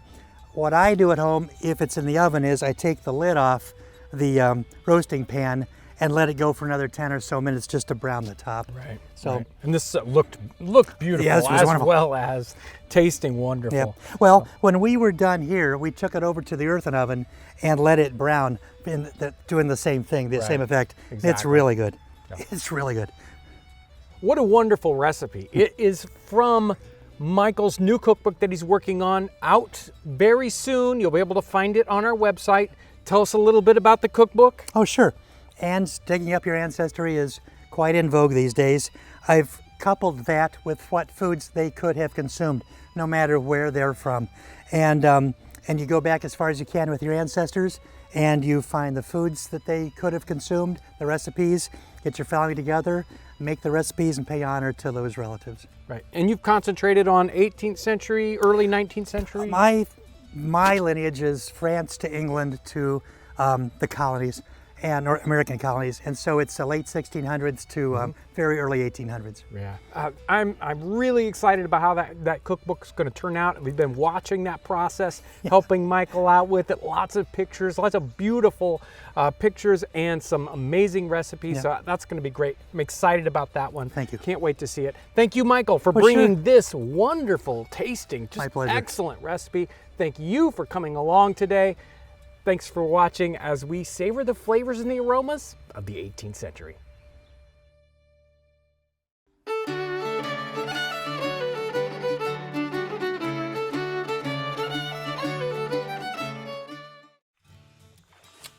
There's a fascinating book from 1836 called The Backwoods of Canada.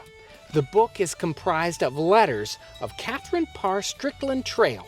She was the wife of a British officer who was given a land grant in Canada for his service during the war. The book starts in 1832 with their departure from Greenock, Scotland, and it follows their trip all the way through what is now Ontario. While this book was published in 1836, very little had changed in the way of life in the backwoods. So this book gives us a very good glimpse about what frontier life was like in the late 18th and early 19th century. Thanks for joining us today on 18th Century Cooking with James Townsend and Son.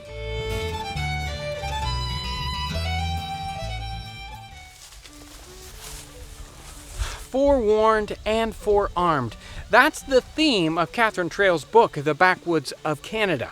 She wrote this series of letters to tell her friends about exactly what it takes to survive in the backwoods.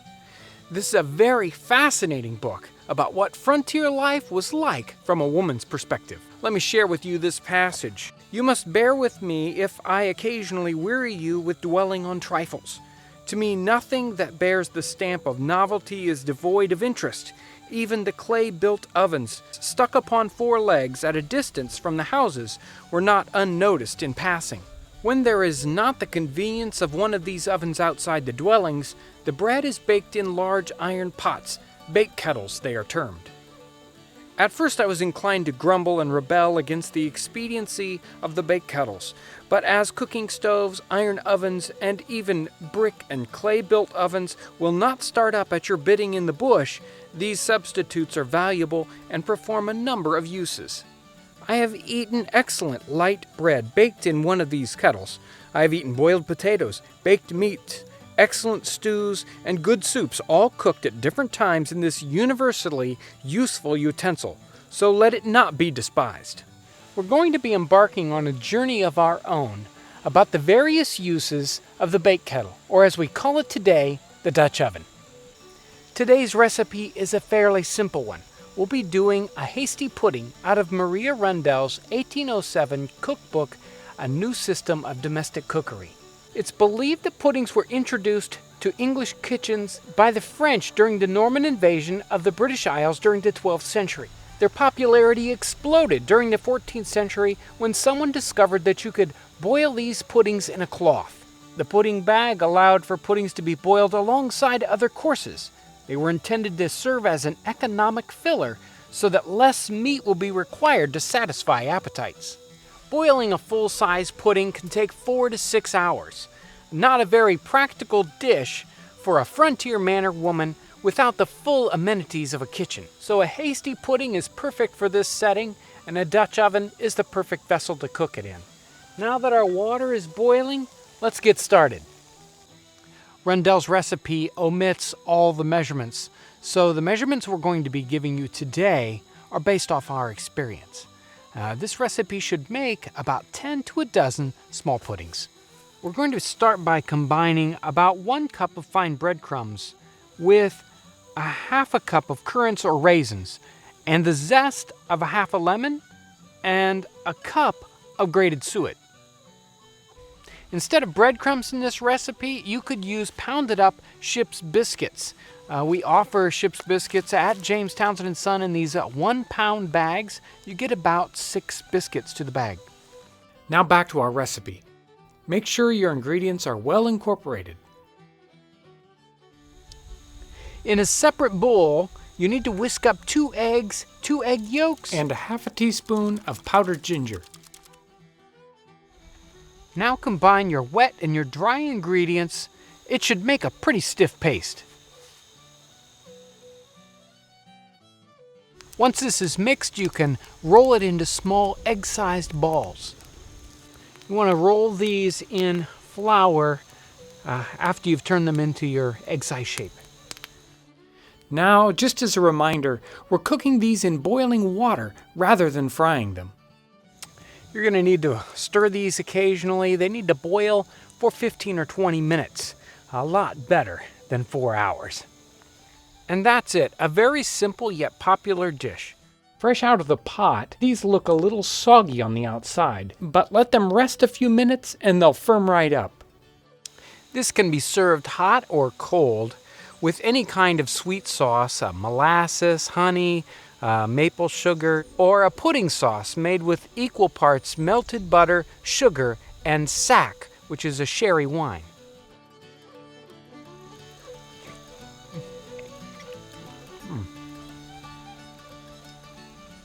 These are something you really ought to try.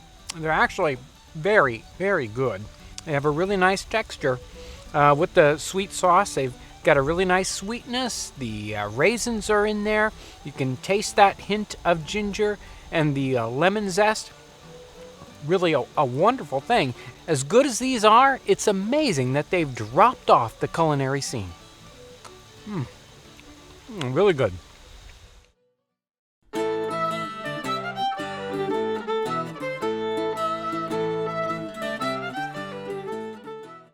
How do you turn a tough piece of beef into something so fashionable and so tasty? That's what we're going to be working on today. It's a recipe that's called a la mode beef or beef a la mode, and it is really actually quite old, 1650, and yet 150 years later, it shows up 3 different times in this tiny little American cookbook from 1797. This recipe does some fun things with this beef that turns it into something that is so tasty and so good. When we think of the term a la mode, we think of something like, a pie a la mode, which has ice cream on it, but really a la mode just means, very fashionable, a fashionable way of cooking something particular. So we've got beef, and beef, especially in our 17th and 18th century time period, can be tough. Cattle are not grown the same way today as they were in the time period. Their cattle are all out in the field, they're running around, they have tough muscles and very little fat. And so beef isn't actually a high-end kind of meat in the time period. So how do we turn this very tough beef into something that is a fashionable and tasty dish, something you can put on the table of an expensive and well-to-do household? In the 1650s, a very famous French cookbook came out, and almost immediately it was translated for the English because the English were really interested in French cookery. So this very first English recipe for beef a la mode goes something like this. Beat it well and lard it with great lard. Then seethe it in a pot with good broth, a bundle of herbs, and all kinds of spices. And when it is well consumed or well cooked, serve it with a sauce. Now this is a very, very simple recipe here. But as we go through the 18th century, this recipe gets more and more complex. The recipes fill up an entire page because they're getting more interested in how we can get more of these flavors in here. This doesn't give us very many descriptions. Put a whole bunch of spices in there, and that's about it. We're gonna have fun with this one. We're gonna work directly from a 1796, 1797 recipe and kind of do it exactly the way this person in America thought that beef a la mode should be done. She says, take a round of beef and stuff it with a half a pound of pork, a half a pound of butter, the soft half of a loaf of wheat bread, boil 4 eggs very hard, chop them up, add sweet marjoram, sage, parsley, summer savory, 1 ounce of cloves pounded, chop them all together with 2 eggs very fine, add a gill of wine, season very high with salt and pepper, cut holes in your beef and put your stuffing in. Then stick the hole with cloves into the beef and then put it into a 2-pail pot with the sticks in the bottom. If you wish to have the beef round when it's done, put it into a cloth and bind it up tight with 20 or 30 yards of twine. Put it into your pot with 2 or 3 quarts of water, 1 gill of wine. If the round be large, it will take 3 or 4 hours to bake. Now the other recipes in here are kind of similar. We have this beef here and we are stuffing it with flavor and with fats because the beef by itself isn't that great.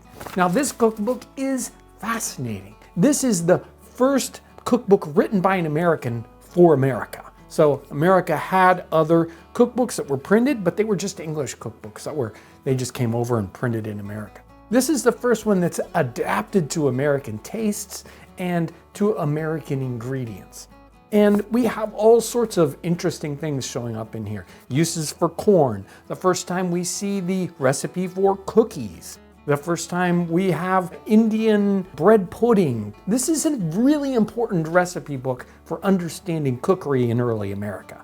And here it is with beef a la mode, 3 different ways. One of the interesting concepts that happens in this particular recipe is larding. And we see that showing up in a lot of different recipes in the 18th century. I don't know if very many people talk about it today and what goes on. It does sometimes take a special piece of equipment or a special technique. And it's how do we get something like they would call it bacon in the time period or lard into a piece of tough beef here. We've got raw beef and we want to put lots of fat into it because a lot of cuts of beef don't have a lot of marbling. They don't have a lot of natural fat in there. And that is where the flavor and the tenderness comes from in beef. And so I've got something here. I made up this little larding needle, and a larding needle in the time period, sometimes it was just a needle and they would thread lard into it and put it through the meat and drag the lard in. Now that's really hard to do. Our lard or bacon today wouldn't come along, it would just break up. And in this case, we're making a force meat or something almost like sausage, and we need to get it inside of the meat. We've got this tool here that we can pack full of our sausage or our force meat, and then we can put it into the meat and then push it in so that it fills up the meat. We are stuffing the meat full of our sausage. They're using huge chunks of meat, something that might be a 14 or 15 pound piece of meat. We're not going to be cooking anything nearly that big, so I've cut down all these amounts to make the proper quantity. For our force meat, we're going to use chopped up pork or ground pork. We're going to put butter in here. We've got our chopped herbs. We also have a chopped up boiled egg along with some regular spices like salt and pepper and cloves. And some recipes might even use a little bit of nutmeg. One of the other ingredients here that makes a classic stuffing are breadcrumbs, or the crumb, or she calls it the soft of a loaf of bread. We're going to mix this into a nice soft sausage consistency, and then we're going to inject it into the beef. It can be tricky getting all the stuffing in. We may or may not use as much. Depending on the size of the piece of beef you're working with, you'll kind of know how much you can get in there. This has a special cooking method that's a little different than the vast majority of recipes we see in 18th century cookery. It's a common theme on all of these that they get cooked in a pot. So we put them inside a pot and then it gets covered, probably halfway up with liquid. And in this particular recipe, she talks about putting sticks, or in another one of her recipes, bones underneath the piece of meat, between the bottom of the pot and the meat, so that there is liquid underneath it. She doesn't want to get the very bottom of this meat sort of seared or burnt or hard in any way. So it's suspended in the liquid. If we put this into a modern oven, or say into our earthen oven, it's not going to get too much more hot underneath than it would anywhere else, so that's not a particular problem. We're using a low and slow cooking method on this. In a modern oven, you would place this in at about 300 degrees. Make sure the lid is on nice and tight and put it in there and let it go. Even one this size could take easily an hour and a half or 2 hours, maybe even 3 hours, depending on just how deeply cooked you wanted it. But with the lid on and all that liquid in there, it really can take quite a while, and it gets very, very tender. Our a la mode beef is out of the Dutch oven. It smells wonderful. Even just bringing it up and cutting it, you could tell it was nice and tender. Now the real test is, what does it taste like? Let me get a little piece of this, a little bit of the stuffing, a little bit of the meat, both together. This is perfect. The best way. You can see why this shows up in so many different cookbooks. So good. The beef flavor is wonderful, and it's very offset by adding all those great fats from the sausage and the butter and the spices. They all come together and make a wonderful combination and a great dish.